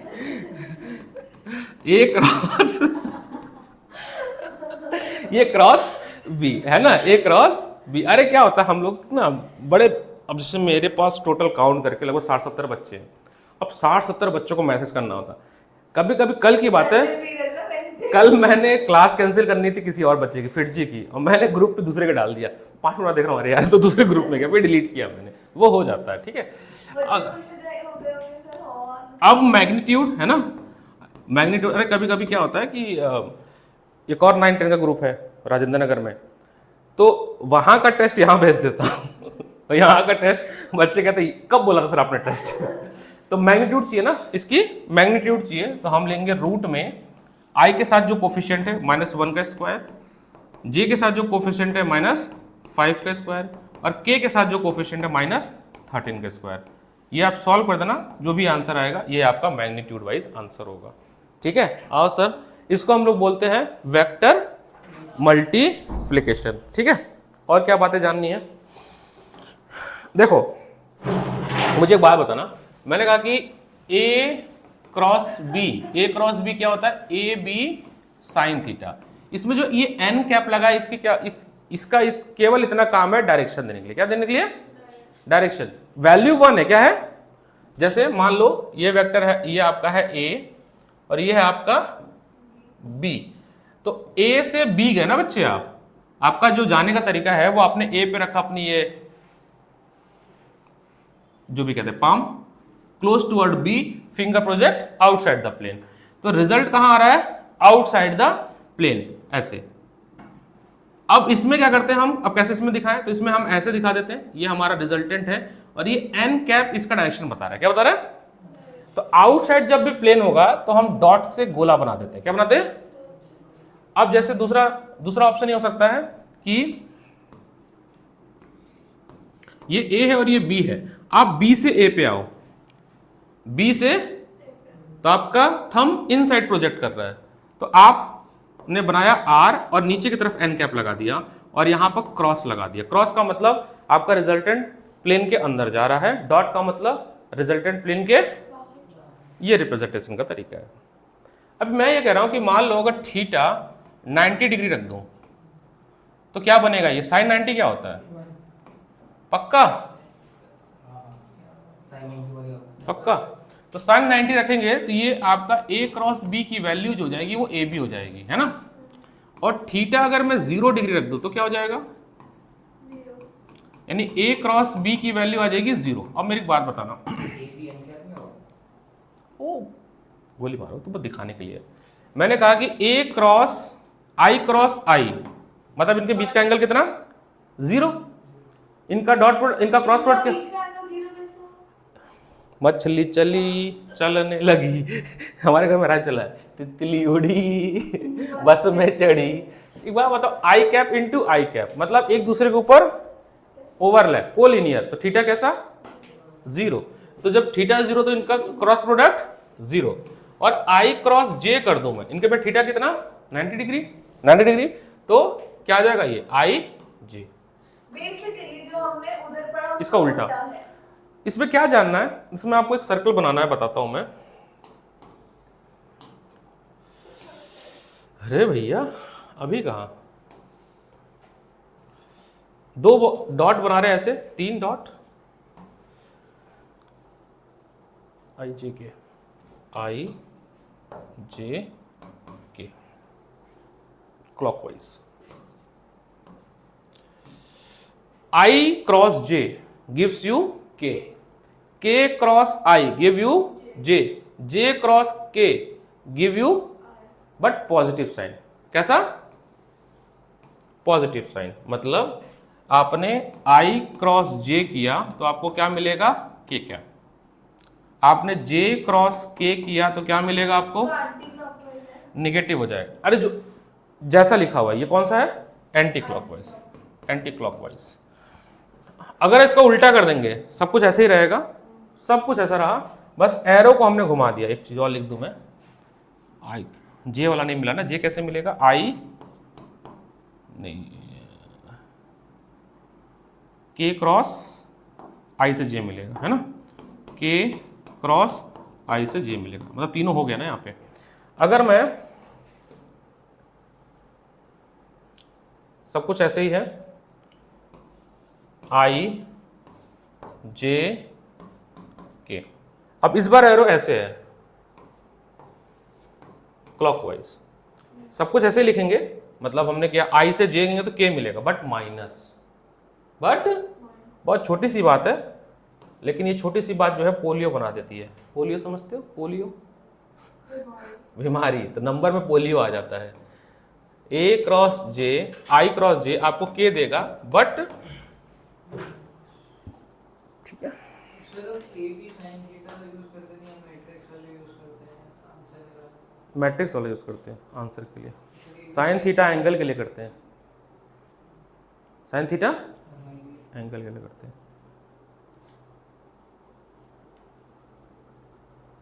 क्या आ गया, ऑल इंडिया,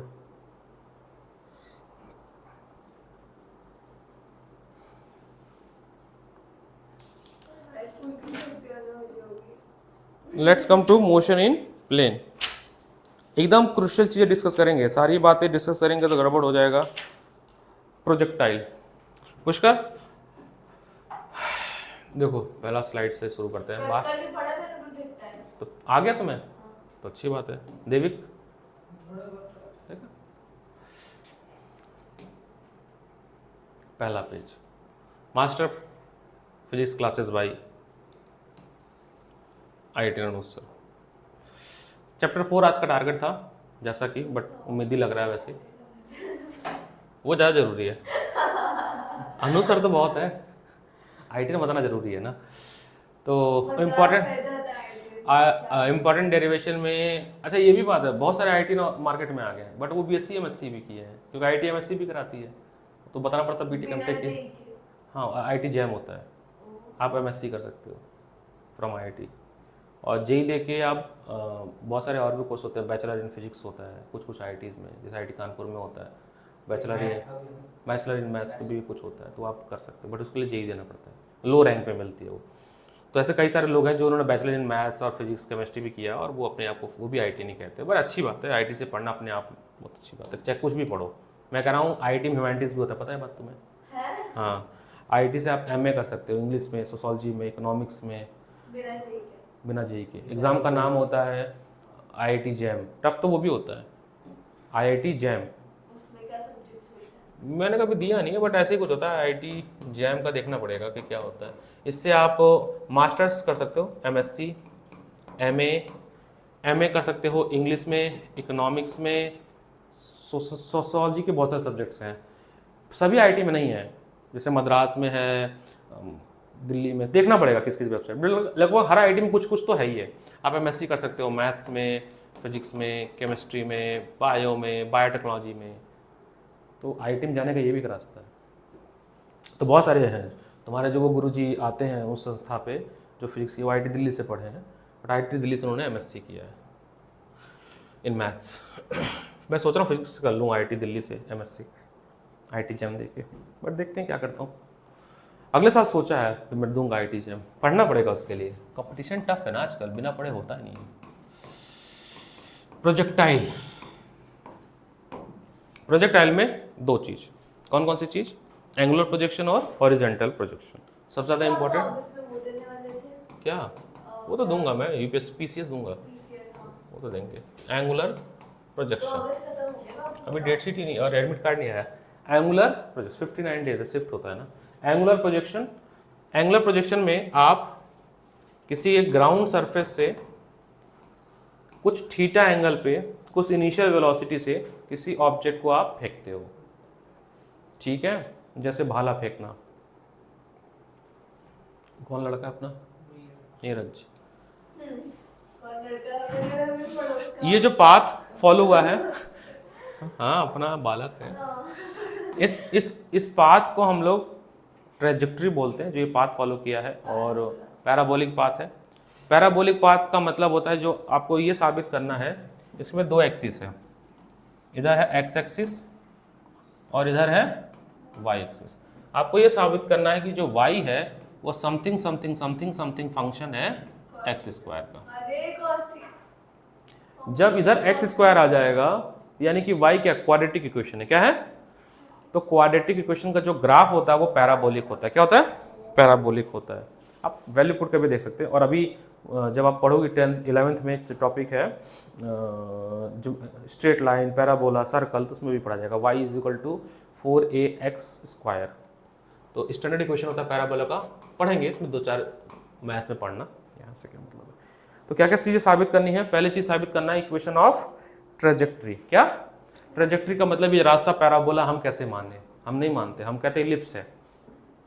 मैंने कहा सर्कल है, मैंने कहा स्ट्रेट लाइन है, तो चलो साबित करेंगे। तो पहला डेरिवेशन आएगा इक्वेशन ऑफ ट्रेजेक्ट्री, और आपको याद भी रखना है ये फॉर्मूला भी, तो सिंपल फॉर्मूला बेस्ड क्वेश्चन भी होता है इक्वेशन ऑफ ट्रेजेक्ट्री। तो y is equal to x tan theta minus, बताओ आगे बताओ, चौथी बार पढ़ा रहा हूँ पैराबोला 1/2, ठीक है, 1/2 g पुष्कर फॉर्मूला टिप पे होना चाहिए तुम्हारे, cos square theta. Formula list बनाना शुरू करो आज ही से ही, हैबिट अभी से डेवलप करो, आखिरी में नहीं।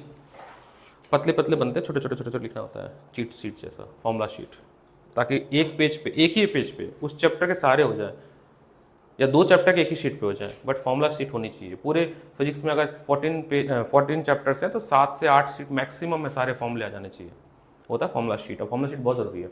इसमें बहुत ध्यान से देखो, तो अगर मैं इसको P लिख दूँ और इसको Q लिख दूँ, ठीक है, तो आपका इक्वेशन बन जाएगा x px प्लस ही लिख देता हूँ qx स्क्वायर, ये माइनस भी ले लेता हूँ ना मैं, क्या दिक्कत है। तो वेयर, अरे उससे कोई फर्क नहीं पड़ेगा बच्चे, tan theta and q is minus 1/2 g u square cos square theta. तो स्टेटमेंट लिखेंगे since y is a quadratic function so equation is parabolic. इसको साबित करना है थोड़ी देर में। दूसरा डेरिवेशन आपका आएगा इसका टाइम ऑफ फ्लाइट का। फॉर्मूला जल्दी बताओ टाइम ऑफ फ्लाइट का।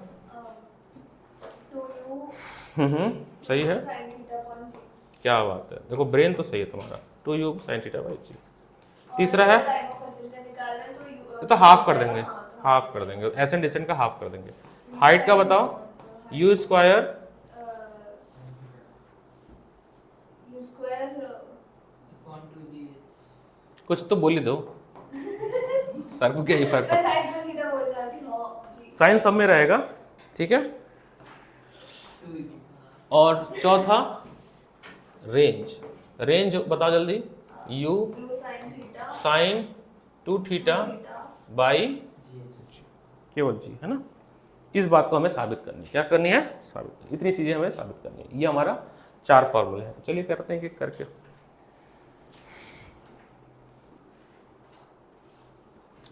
सारा टॉपिक एक बार रिकॉल करा देना इंपॉर्टेंट होता है, उसके बाद न्यूमेरिकल तुम लोग बहुत कर रहे हो, करते आ रहे हो और आगे भी करते ही रहोगे, बट एक बार हम सारे जो कॉन्सेप्ट है अगर एक जगह कर दें। में आके मैं अटक ही जाती हूं हर हाँ, तो न्यूमेरिकल में अटकना कोई बुरी बात नहीं है, वो सभी अटकते हैं, ऐसा हुई ना। सर एक न्यूमेरिकल ऐसा नहीं होता जिसमें एक बार हो जाए, एक बार तो गलत होगा ही होगा, एक बार तो अटकूंगी। अपनी आत्मा से पूछो कि तुमने कितनी मेहनत की।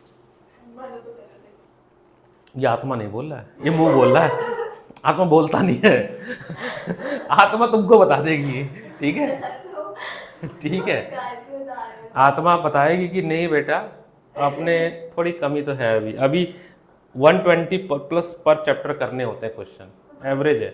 हमने 120 नोटबुक में नहीं किया, हमने 20 नोटबुक में 100 तो बाकी है अभी। नहीं जी 20 आज 3 PDF आए, मेरे को कल चाहिए तीनों 3 PDF डाला है मैंने, कल मेरे को चाहिए। 42 करके लाए थे, आपने वो तो देखी। तो अच्छी बात है, 42 अभी भी 120 में से 42 माइनस करो, और उसके बाद स्टिल भी पेंडिंग। 10-15 कर दिए। चलो 15 जो 20 जोड़ लो, और भी स्टिल पेंडिंग चलिए क्या करते हैं। हाँ। चलो सर, पहले हम इक्वेशन ऑफ ट्राजेक्ट्री का करेंगे, है ना। बार बार डायग्राम बनाना पड़ता है, बड़ा बुरा लगता है मेरे को। तो बैठ जाओ, बंद हो गया। नहीं नहीं, अभी 2 बजे तक तो एकदम कंटिन्यूस पढ़ाना है मेरे को। तो कहते हो आपसे तालियां। नहीं नहीं, नाम न लो, रिकॉर्डिंग पे जाएगा। माइक आपने पहने, शक्ल आपकी दिख रही है। बंद कर दूं, बताओ।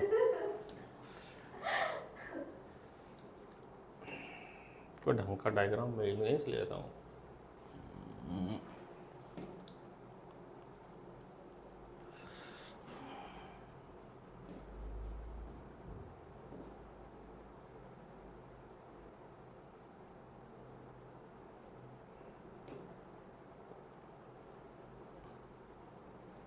पता कॉपीराइट मार देंगे सब ना, प्रॉब्लम ये है।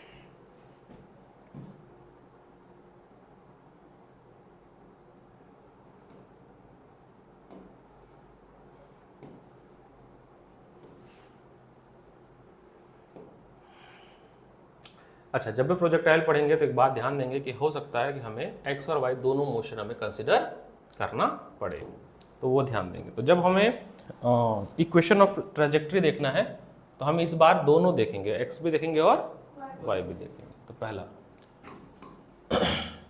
अगर हम एक्स डायरेक्शन की बात करें तो एक्स डायरेक्शन में हमारा वेलोसिटी का कौन सा कंपोनेंट है, यू कॉस थीटा है ना।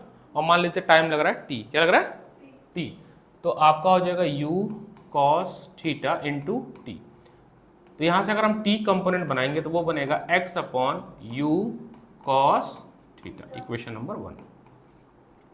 अब वाई एक्सिस देखते हैं। जब हम वाई एक्सिस के मोशन करेंगे तो मुझे एक बात बताओ, इनिशियल वेलोसिटी वाई एक्सिस में कितनी है, इनिशियल वेलोसिटी वाई एक्सिस में क्यों 0 क्यों है, यू साइन थीटा, क्या यू साइन थीटा, ये वाला कंपोनेंट है नहीं, ये वाला यहाँ से अगर मैं बनाऊंगा तो ये आपका कंपोनेंट आएगा you cos theta component initial, और ये आएगा यू साइन थीटा। 0 आएगा हॉरिजॉन्टल उसमें, जब हम हॉरिजॉन्टल फेंकेंगे, इसमें तो है। जब ये अपने मैक्सिमम पोजीशन पे पहुंचेगा तो फाइनल वेलोसिटी क्या हो जाएगी, 0, जब वहाँ पहुंचेगा। तो वैसे ज़रूरत नहीं है इसकी, बट फिर भी लिख दिया मैंने। डिस्टेंस ये ट्रेवल करेगा y, क्योंकि हमें इक्वेशन y के फॉर्म में लिखना है। क्या लिखना है, और टाइम लगा t, एक्सेलरेशन कितना लगेगा, ऊपर की तरफ जा रहा है तो माइनस का g, और टाइम लगा आपका t। इन सभी की हेल्प लेते हुए पेपर में ऐसे शॉर्टकट में मत लिखना, इसके भी हाफ मार्क्स कटते हैं। पेपर में आपको वर्डिंग लिखना है, इसको बोलते हैं अजम्पशन, लेट एन ऑब्जेक्ट वगैरह वगैरह, ये तो 9 मार्क्स कट जाएंगे तुम्हारे। तो अब हम यूज़ करेंगे, हाँ 7 नंबर कटे थे एक बालक के इन्हीं सब चीज़ों की वजह से, नहीं तो उसके नंबर क्लास में हाईएस्ट थे। हर क्वेश्चन में 1 नंबर इस बात का कटा था कि जैसा हम तुमको सिखा रहे हैं ऐसे ही लिख दिया था उसने। ऐसा नहीं लिखना है, आपको लिखना है ना V velocity as a 2 component वगैरह वगैरह, इनिशियल कंपोनेंट ये, फाइनल कंपोनेंट ये, related time t an object mass m, initial velocity, पूरा इस डिस्क्रिप्शन। तो y ये हो जाएगा u sine theta into t minus half g t square, चलेगा ना। t का इक्वेशन आपने बनाया है यहाँ पे, ध्यान देखना है ना, उसको हमें यहाँ पे सब्स्टिट्यूट करना है। t का इक्वेशन आपने यहाँ पे बनाया है, सब्स्टिट्यूट ये भी लिखना पड़ेगा, सब्स्टिट्यूट इक्वेशन 1 इन इक्वेशन 2, जैसे छोटे क्लास में पढ़ते थे। तो y इज इक्वल टू हो जाएगा u साइन थीटा, और t की वैल्यू रखेंगे x upon u cos theta minus 1/2 g, फिर से वैल्यू रखेंगे x square upon u square cos square theta. t की वैल्यू फिर रखेंगे ना,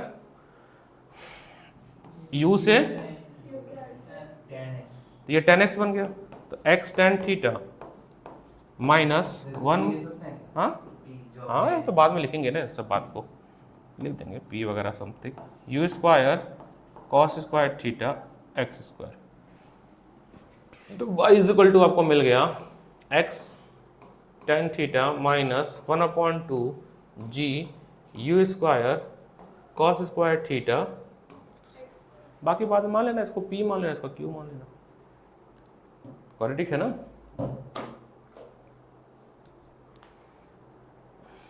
सेकंड, ठीक है, बोलो।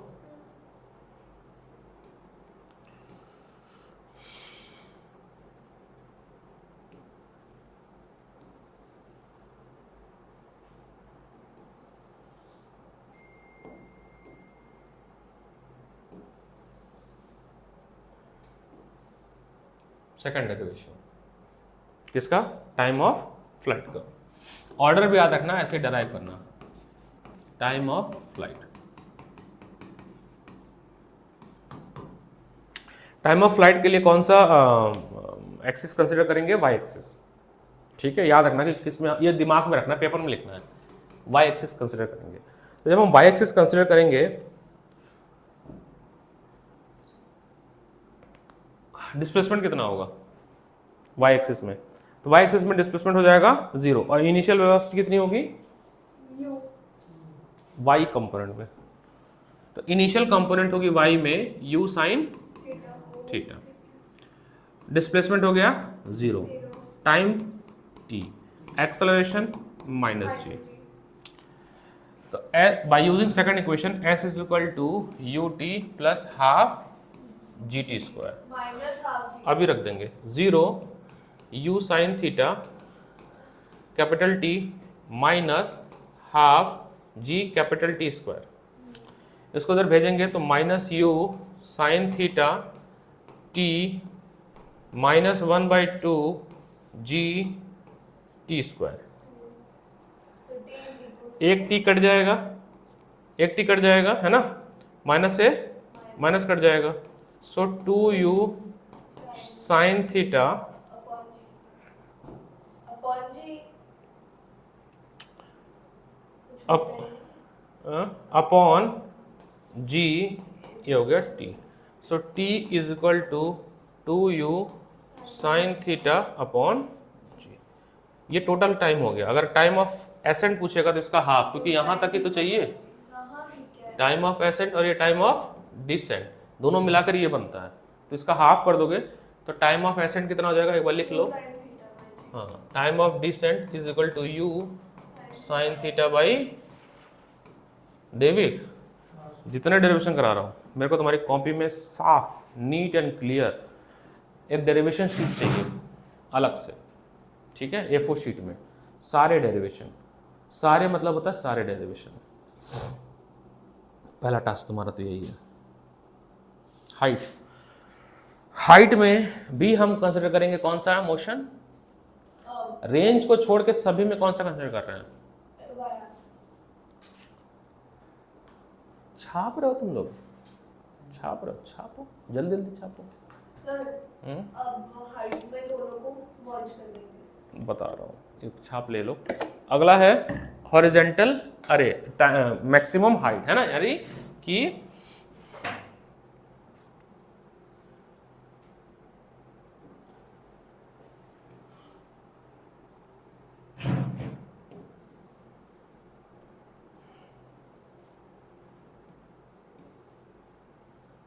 height, height of projectile. Third is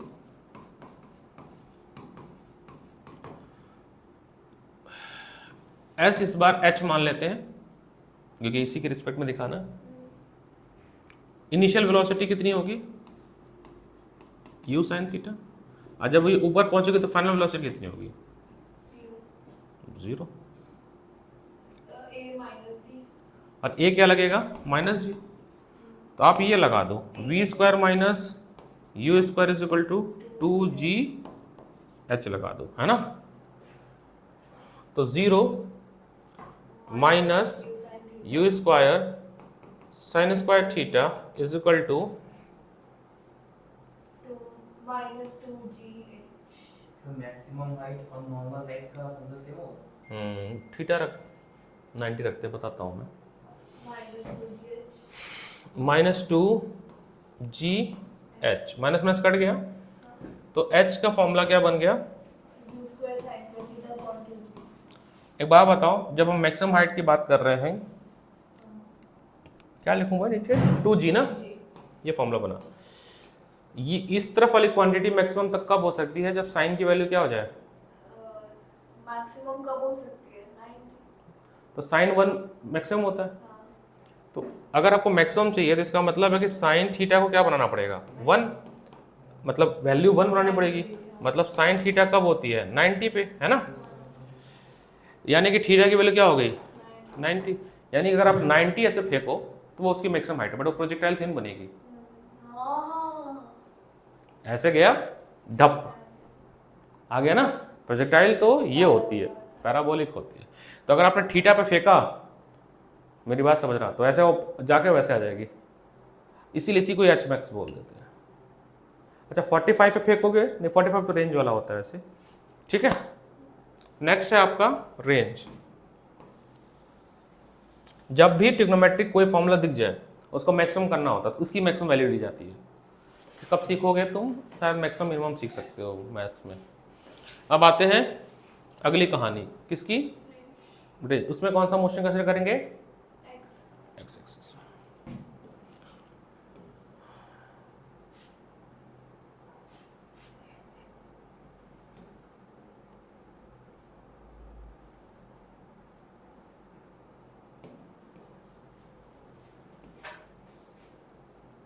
range,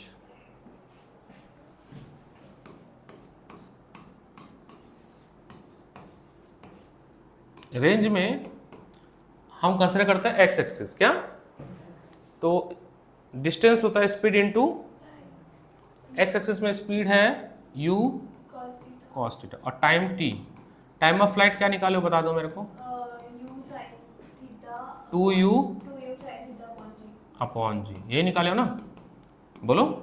तो u से u स्क्वायर मल्टीप्लाई हो गया, 2 sine theta, 2u square sin theta बता रहा हूँ, 2 sine theta cos theta upon G. अब ट्रिग्नोमेट्रिक आइडेंटिटी होता है साइन टू थीटा की वैल्यू, sin 2 थीटा तो r इज इक्वल टू हो गया u square sine 2 theta upon G. नहीं, अगर आप चाहिए कि आपको रेंज मैक्सिमम मिले, क्या मिले, मैक्सिमम, जैसे तो डाल में लगा देंगे। हमारा लड़का जो है वो अपना भाला कैसे फेंके कि सबसे ज्यादा डिस्टेंस कवर हो, तभी जीतेगा। पाकिस्तान जीती है इस बार। अब उसमें भी पता है 45 पे नहीं फेंकना होता है, वो फिर एयर फ्रिक्शन आएगा, तुमको एडवांस में सिखाया जाएगा कि वो फिर 43 40 पता नहीं कितना होता है। तो मतलब कि साइन 2 थीटा की वैल्यू 1 होनी चाहिए ना, तो यानी कितना होना चाहिए यहाँ पे, साइन 90, बोलो cos 0 क्या कर रही है, कॉस क्यों कर रही हो, तो थीटा कितना हो गया 45। यानी अगर आपने 45 पे फेंका, नेग्लेक्टिंग एयर रेजिस्टेंस वगैरह वगैरह, आइडियल केस, वैसे 45 में मैक्सिमम नहीं मिलता है, जाकर पढ़ना कुछ 41 समथिंग कुछ। हम ये मान के चल रहे कोई एयर रेजिस्टेंस नहीं है। नहीं, हवा में जा रही है, कोई दिक्कत नहीं, कोई फ्रिक्शन नहीं लग रहा, एयर फ्रिक्शन। तो उस केस में आपको जो आर मिलेगा वो क्या मिलेगा, आर मैक्स मिलेगा, क्या मिलेगा, और आर मैक्स की फॉर्मूला होता है यू स्क्वायर अपॉन जी, क्योंकि वो तो वन बन गया ना।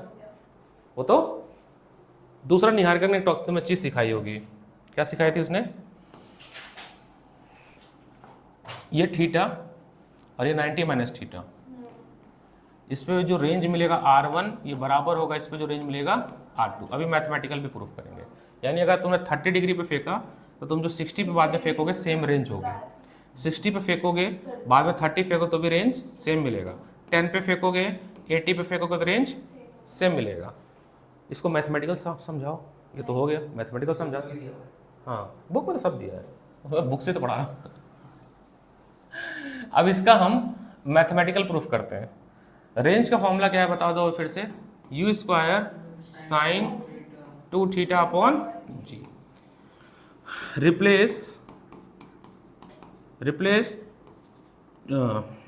Theta by 90 minus theta, theta by 90 minus theta. एक बात और समझ लेना कि साइन 180 माइनस थीटा आपका होता है साइन थीटा, क्या होता है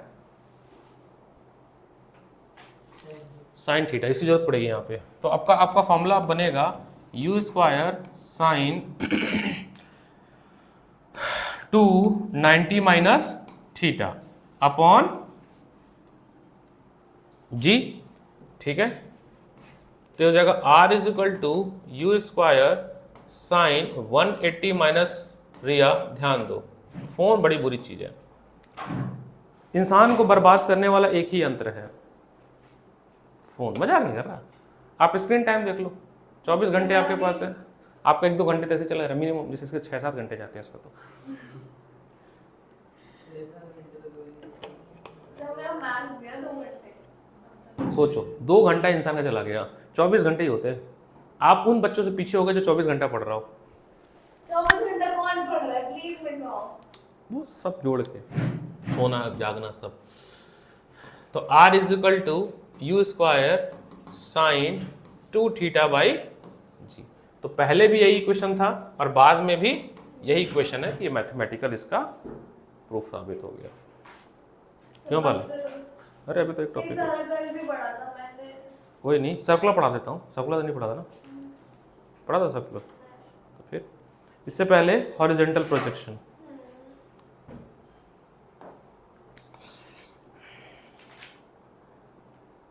projectile given horizontal projection, horizontal 17 number का चैप्टर मैंने कवर कर दिया, बड़ी बात नहीं है। सोचो सारा टॉपिक कवर कर रहा हूँ मैं, प्रोजेक्टाइल नहीं सारा मिला के। नहीं, हॉरिजॉन्टल प्रोजेक्टाइल। स्पेलिंग स्पेलिंग गोली मारो। हॉरिजॉन्टल स्पेलिंग का क्या है? कौन सा अंग्रेजी का पेपर दे रहे हैं? है क्या इंग्लिश का पेपर? तो नहीं वो भी है। दे, मेरे को तो नहीं देना। मेरा हो गया जो होना था। मेरे को उतनी इंग्लिश आती है काम भर का। आजा बेटा। इस वाले में जब हम इनिशियल पोजीशन से प्रोजेक्ट करते हैं उस केस में y वेलोसिटी 0 है, ठीक है। इसमें एट पॉइंट O जो है आपके पास एक ही कंपोनेंट है क्योंकि यहाँ पे कोई एंगल नहीं है, तो ux कंपोनेंट u है और uy कंपोनेंट 0 है क्योंकि कोई कंपोनेंट ही नहीं है, एंगल तो नहीं बन रहा है। हाँ, किसी पॉइंट पे P पे जाके बनेगा एंगल, वहां बनेगा, ठीक है। तो एट पॉइंट P, ये पॉइंट O हो गया। 0 O सब एक ही लग रहा है। नहीं, एट पॉइंट P यहाँ पर जो Vx कंपोनेंट होगा वो तो u होगा। क्या होगा? क्योंकि इस पूरे जर्नी में हर जगह पर जो x डायरेक्शन की वेलोसिटी है वो कांस्टेंट रहेगी। क्या रहेगी? चेंज होगी y डायरेक्शन। तो जो Vy होगा वो कुछ होगा, वो हमें निकालना पड़ेगा। वो क्या होगा? वो होगा uy plus ay into T. अच्छा, uy तो 0 था शुरू से ही, तो ये हो जाएगा आपका, नीचे गिर रहा है ना, तो g हो जाएगा पॉजिटिव gt। तो vy कंपोनेंट क्या होगा? gt। अब लगे हाथ आ रहे तो बता दे रहा हूं मैं। तो वेलोसिटी एट एनी पॉइंट पूछा जाता है। क्या पूछते हैं? वेलोसिटी। हाँ जी, आप टेस्ट दे देना कल। वेलोसिटी एट, नहीं दोगे टेस्ट ना? टेस्ट नहीं देना, एट एनी पॉइंट। आपने पढ़ के आपको कितना आता है वो केवल टेस्ट से पता चलेगा, ठीक है। एट एनी पॉइंट, एनी मतलब P, तो V की वैल्यू चाहिए। वो क्या होगा? रूट में, क्योंकि वेक्टर क्वांटिटी है ना, तो Vx स्क्वायर प्लस Vy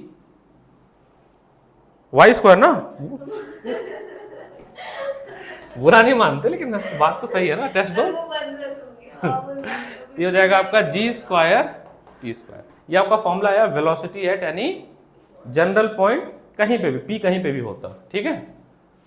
हाय, इसके भी बैठ जाओ। नहीं, बस अब खत्म ही खत्म।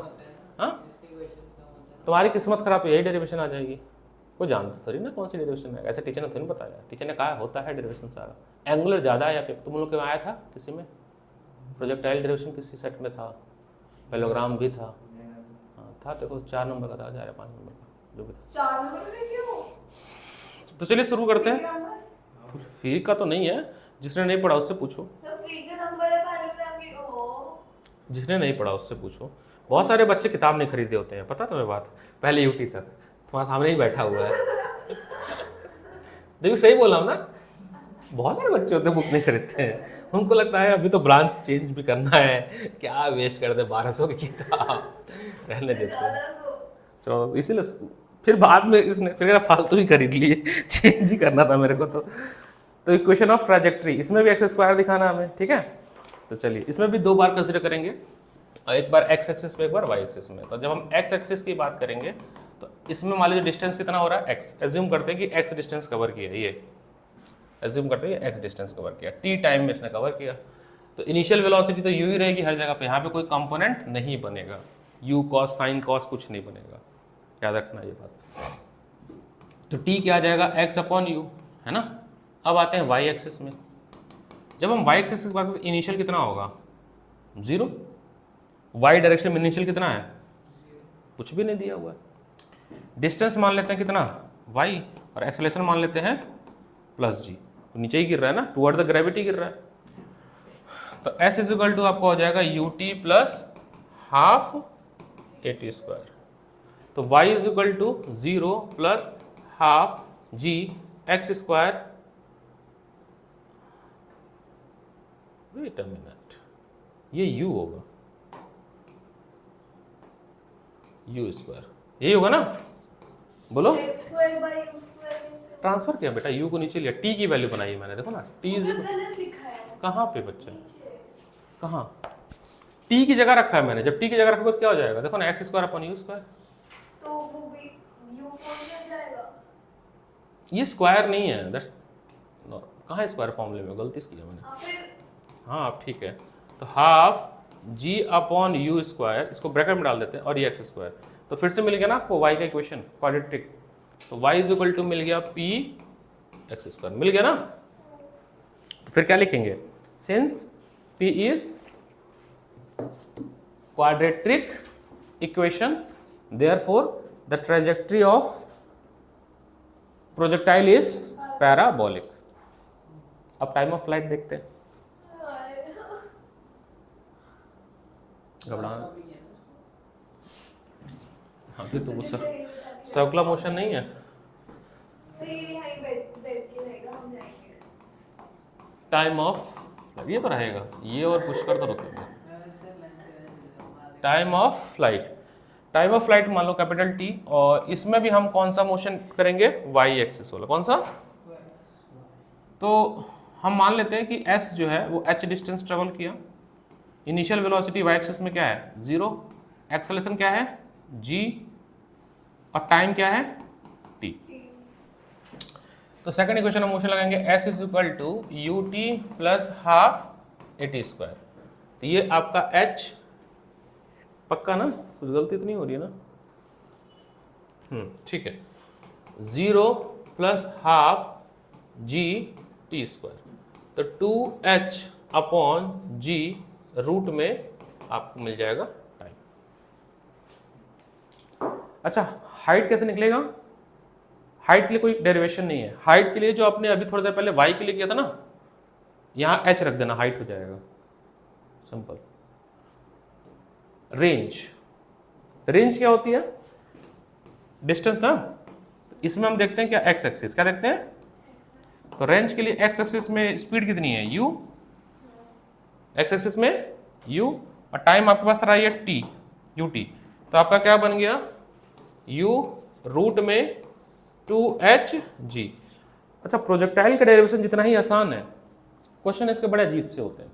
क्वेश्चन अगर आपने डिकोड नहीं किया तो फिर थोड़ी दिक्कत है।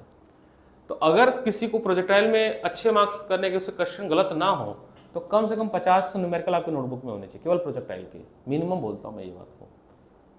बड़ी बड़ी कोचिंगों में केवल प्रोजेक्टाइल के 100 से 150 हैंड आउट, मतलब 100 से 150 क्वेश्चन के हैंड आउट मिलते हैं, पूरी बुकलेट करता कोई कुछ नहीं है, करते नहीं हो तुम, करता है देखना प्रोजेक्ट पढ़े पढ़ता हो। तो प्रोजेक्टाइल का पूरी एक बुकलेट होती है, बोलोगे तो मैं कभी डाउनलोड करके नेट से मिल जाएगा, मैं नहीं ठीक है तो मार्क्स लाना तुम ठीक है, ये होगी कहानी। तो इसलिए करो प्रोजेक्टाइल के एटलीस्ट अभी के पॉइंट व्यू से तो आप इसके क्वेश्चन तो कर ही लो। देविक होमवर्क लिखो, तुम भूल जाओगे। पहला होमवर्क तुम्हारा है all derivation, second homework do all projectile example in text question of SL Arora. Do all, all मतलब क्या होता है ईच एंड एवरी, छोड़ना नहीं है कि नहीं ऑड इवन कर लेना है, क्योंकि प्रोजेक्टाइल से क्वेश्चन आता है, चाहे किसी का भी मिड टर्म का पेपर उठा लो, कोई सीनियर है तुम्हारे पहचान का तो उससे अपने स्कूल का मिड टर्म मंगाओ, आपको प्रोजेक्टाइल का क्वेश्चन मिलेगा, क्योंकि ये टीचर की फेवरेट टॉपिक्स होते हैं। तो जो फ्रिक्वेंटली आ रहा है तो उसको हम छोड़ के जाएंगे, हम तो मूर्ख आदमी है ना, तो मूर्खता नहीं करनी, टफेस्ट भी नहीं कहेंगे बट ये फ्रिक्वेंटली पूछता है तो ये कर लेना है। जो नेग्लेक्ट करते हैं उस पर आप हैंग डालो, सर्कुलर मोशन थ्योरी हर टच करना है, सब थ्योरी टच है। सर्कुलर मोशन 15 मिनट में खत्म हो जाएगा, तो 2 बजे जैसा कि था हमारा सारा टॉपिक खत्म हो जाएगा थ्योरेटिकली, न्यूमेरिकली। शुरू भी नहीं किया। हाँ तो देविक तुम्हारे नाम का स्पेलिंग बताओ। VIK देविक, होमवर्क है देविक का आज का। लिख लिया उसने। डेरिवेशन, ये दगाबाज इंसान पलट जाएगा, ये कहेगा मुझे कहाँ सामने कुछ कहा था। ठीक है, ऑल कल किसी का प्रोजेक्ट पेपर है, फिजिकल एजुकेशन का ऐसे से कर देना। प्रोजेक्टाइल मोशन, कहता ना सॉलिड बॉडी, हरियाणा सॉलिड। ध्रुव से पूछ लो, जिम तो जाते ही हो, 5 किलो का डंबल इधर इधर इधर, फिर उसके बाद लेग बता देना, हो गया फिजिकल। All projectile. ओलंपिक की डेट पता है क्या होती है? अभी डिमांड सप्लाई पूछ लेगी तुमसे, कब पूछ लेगी, इसी शेप यू शेप, पता नहीं कौन कौन सा कब होता है। सिर्फ बॉल का वेट याद करना होता है, 2.17 मेंस की होती है तो ठीक है, वो फेल भी होगा तो क्या दिक्कत है। इको से याद है, मैंने इको भी पढ़ाया है। अब मैं सोच रहा इको पढ़ाऊँ मैं। वो नहीं आते ना मेरे को। यूनिफॉर्म सर्कुलर, चलो यूनिफॉर्म सर्कुलर मोशन, इसमें पहला आपका आता है एंगुलर डिस्प्लेसमेंट। एंगुलर डिस्प्लेसमेंट क्या होता है समझ लेते हैं, थोड़ा सा ही बच्चों जैसा सवाल है। सर्कुलर पाथ है, मान लेते हैं स्टार्टिंग में, समझना जी, ये r रेडियस है, पार्टिकल जो है a से b गया, समझना, और ये एंगल है थीटा। फिर b से वो चला गया किस पे, c पे, और इसने डेल्टा थीटा चेंज किया, मतलब पूरा तो थीटा प्लस डेल्टा थीटा है, पूरा यहाँ से लेके यहाँ तक क्या है, डेल्टा प्लस, मतलब थीटा प्लस डेल्टा थीटा है। तो एंगुलर डिस्प्लेसमेंट आपका कहलाएगा जो इसने नया यहाँ से बनाया ना। तो थीटा क्या होता है पहले ये बताओ, थीटा होता है आपका arc upon radius, arc upon radius. तो डिस्प्लेसमेंट अगर आर्क इसमें हम लेते हैं BC और रेडियस लेते हैं R, तो आपका आ जाएगा डेल्टा थीटा, यही होगा ना आर्क अपॉन रेडियस का। अरे यार सर्कल में पढ़े हो, ऐसी बात है ना। अगर हमें बहुत छोटे से टाइम के लिए देखना होगा, बहुत छोटे से, तो उसका क्या हो जाएगा, डेरिवेटिव होगा। क्या होगा, डेरिवेटिव होगा। ये हो गया आपका पहला एंगुलर डिस्प्लेसमेंट। अगर हम बात करें एंगुलर वेलोसिटी की, ओमेगा से रिप्रेजेंट करते हैं ना, तो एंगुलर वेलोसिटी होती है आपकी angular displacement upon time. Angular velocity होती है आपकी एंगुलर डिस्प्लेसमेंट अपॉन टाइम। तो अगर मान लो बहुत छोटे इंटरवल के लिए करना है तो derivative D theta by D T. Time period क्या होता है, 1 अपॉन फ्रीक्वेंसी, 1 अपॉन फ्रीक्वेंसी। तो फ्रीक्वेंसी क्या हो जाएगी, 1 अपॉन टाइम पीरियड। अच्छा, जब ये ए से शुरू होकर घूम के पूरा आएगा तो इसका डिस्प्लेसमेंट कितना होगा, 2 पाई। रेडियन में हम मेजर करते हैं, किसमें, 2 पाई। एंगुलर डिस्प्लेसमेंट टोटल कितना होता है, 2 पाई। सर्कमफ्रेंस 2 पाई आर होता है, वो अलग चीज है, तो 2 पाई होता है। तो ओमेगा हो जाएगा आपका, अगर टोटल निकालना हो थीटा अपॉन टी, ये हो जाएगा आपका 2 पाई अपॉन टी। अब ये अच्छे से याद कर लेना, ओमेगा होता है आपका एंगुलर फ्रीक्वेंसी। क्या होता है, एंगुलर फ्रीक्वेंसी। तो एंगुलर फ्रीक्वेंसी का फॉर्मूला आया 2 pi upon T. 1 upon T क्या होता है, फ्रीक्वेंसी। ये लिख सकते कि नहीं लिख सकते, एफ से भी लिख सकते हैं फ्रीक्वेंसी, और म्यू से भी लिखते हैं, आपकी मर्जी है। अब एंगुलर वेलोसिटी और लीनियर वेलोसिटी में क्या रिलेशन होता है, मैंने याद करने का तरीका बताया था। ये लीनियर वेलोसिटी और ये क्या, दोनों बराबर होते हैं, लेकिन आर से मल्टीप्लाई हो जाता है। वेक्टर के फॉर्म में ऑर्डर इंपॉर्टेंट है ना, ओमेगा आर ही होता है, आर ओमेगा नहीं होता है। फिर वो माइनस बी देगा, क्या देगा, माइनस बी। प्लस बी अगर चाहिए तो ओमेगा से आर जाना है, मतलब ये ओमेगा है और ओमेगा से आप आर जाओगे इस तरह से, तो आपको आउटसाइड द प्लेन मिलेगा राइट हैंड थंब रूल से। एंगुलर वेलोसिटी के बाद टॉपिक आता है एंगुलर एक्सेलरेशन। 19 पेज पढ़ा दिया मैंने। अरे नहीं, एंगुलर एक्सेलरेशन मैं तो पूजा करके आया हूँ पढ़ाने के लिए। आज पूजा किया मैंने कहा हे ईश्वर शक्ति देना, मुझे देविक को पढ़ाना है। ठीक है, ये वो हनुमान है जो 2 बार शक्ति भूल जाता है। चलो वहाँ तो फिर भी हनुमान को याद आ गया था, यहाँ तो हमें सब बनना पड़ेगा, जामवंत भी बनना पड़ेगा, जटायु भी बनना पड़ेगा, तो भी नहीं याद आएगा।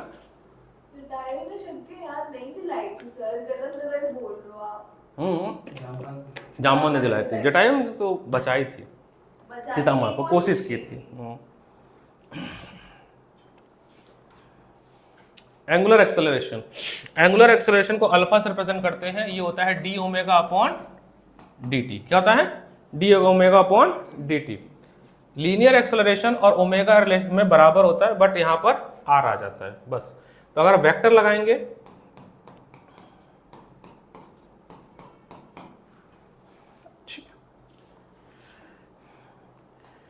ये सारी चीज किसके लिए थी? यूनिफॉर्म के लिए। अगर ऐसा हो कि नॉन यूनिफॉर्म हो वेलोसिटी, तो एक्सेलरेशन के दो कंपोनेंट आता है, एक टेंजेंशियल कंपोनेंट आता है और एक सेंट्रीपिटल कंपोनेंट आता है, मतलब टुवर्ड द सेंटर। तो अगर नॉन यूनिफॉर्म हो, ये हो गया यूनिफॉर्म के लिए। अगर हमारा नॉन यूनिफॉर्म हो तो एक्सेलरेशन का दो कंपोनेंट होता है,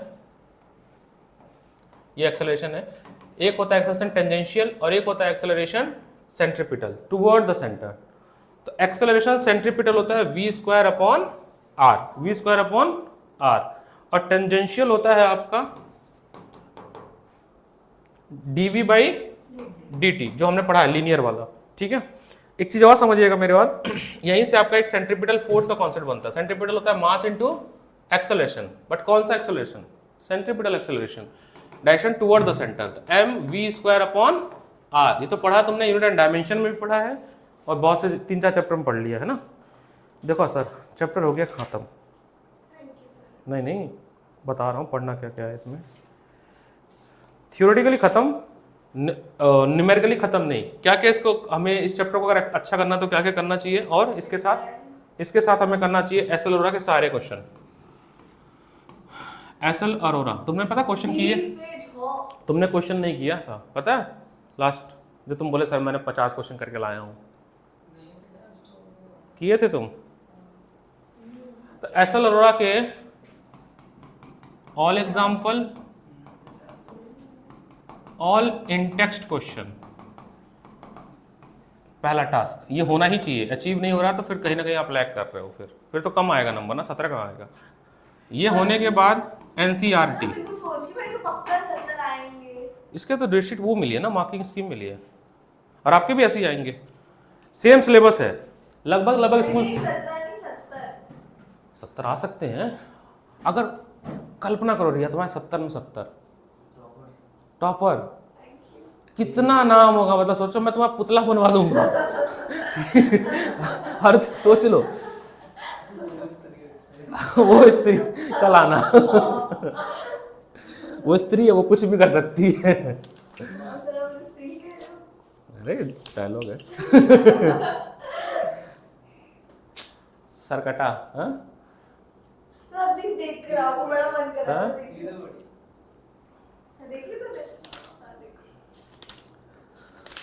कहने का तात्पर्य हमारे यह है कि आप मेरा पुतला बनाओगे।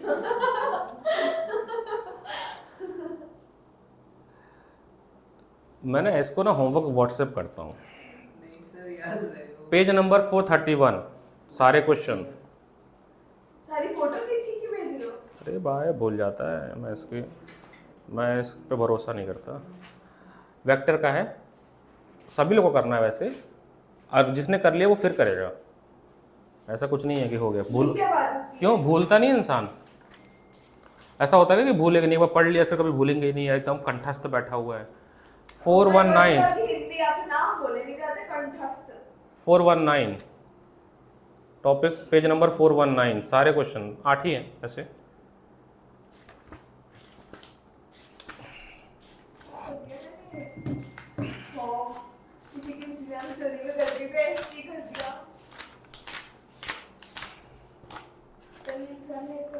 जब ये हो जाएगा तो मैंने ऑल इन वन का पीडीएफ भेजा है।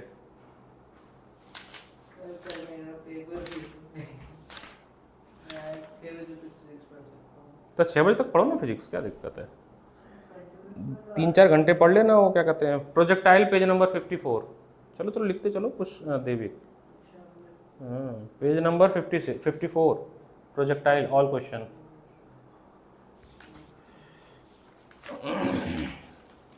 इतना करना इस वाले चैप्टर से, हाँ इतना ही करना है, 3 पेज ही करना है, 3 पेज कर लो। और कल के क्लास में अपन, जो कल भी होगी बड़ी क्लास, कल सैटरडे, कल तो अपना दिन है, TTS का अपने पास होता है स्लॉट, बता रहा हूँ। ये डन हो गया है पढ़ाने से, मतलब मेगा मास्टर क्लास में डन हो गया है ये डन। कल हम ये पूरा कंप्लीट करेंगे, इसमें सारी एफबीडी सारे डेरिवेशन सब, तो इसमें 3 घंटे लगेंगे, ये बड़ा टॉपिक है। 5 बजे आ जाओ। 5 बजे नहीं बेटा, आपको आना पड़ेगा 2 बजे। जब नहीं आ सकती 2 बजे, 2 बजे से 9 बजे। समझ नहीं रहे, मेरी बहुत भी क्लासेस होती हैं 2 PM से लेके एक क्लास सुबह रख दो। 6 PM, अच्छा हाँ। 7 PM, ये स्कूल से आ जाए इसके बाद ही है ना, तो ये है। बाकी क्योंकि उसके पहले मेरे स्लॉट होंगे, तो कल जो है ये अपन रखेंगे सारा। मेरा मेन कंसर्न है ये दोनों होके एक बार इन दोनों का 5 से 8 रख लो, वो 3 घंटे नहीं होगी, गिनो 5 से 6, 6 से 7, 7 से 8। ठीक है, 2 से 6 फिर पिट जाएगा तो तुम्हें। तुम समझ नहीं रही हो, गड़बड़ हो जाएगा, टाइम मेरा शेड्यूल पूरा चेंज हो जाएगा।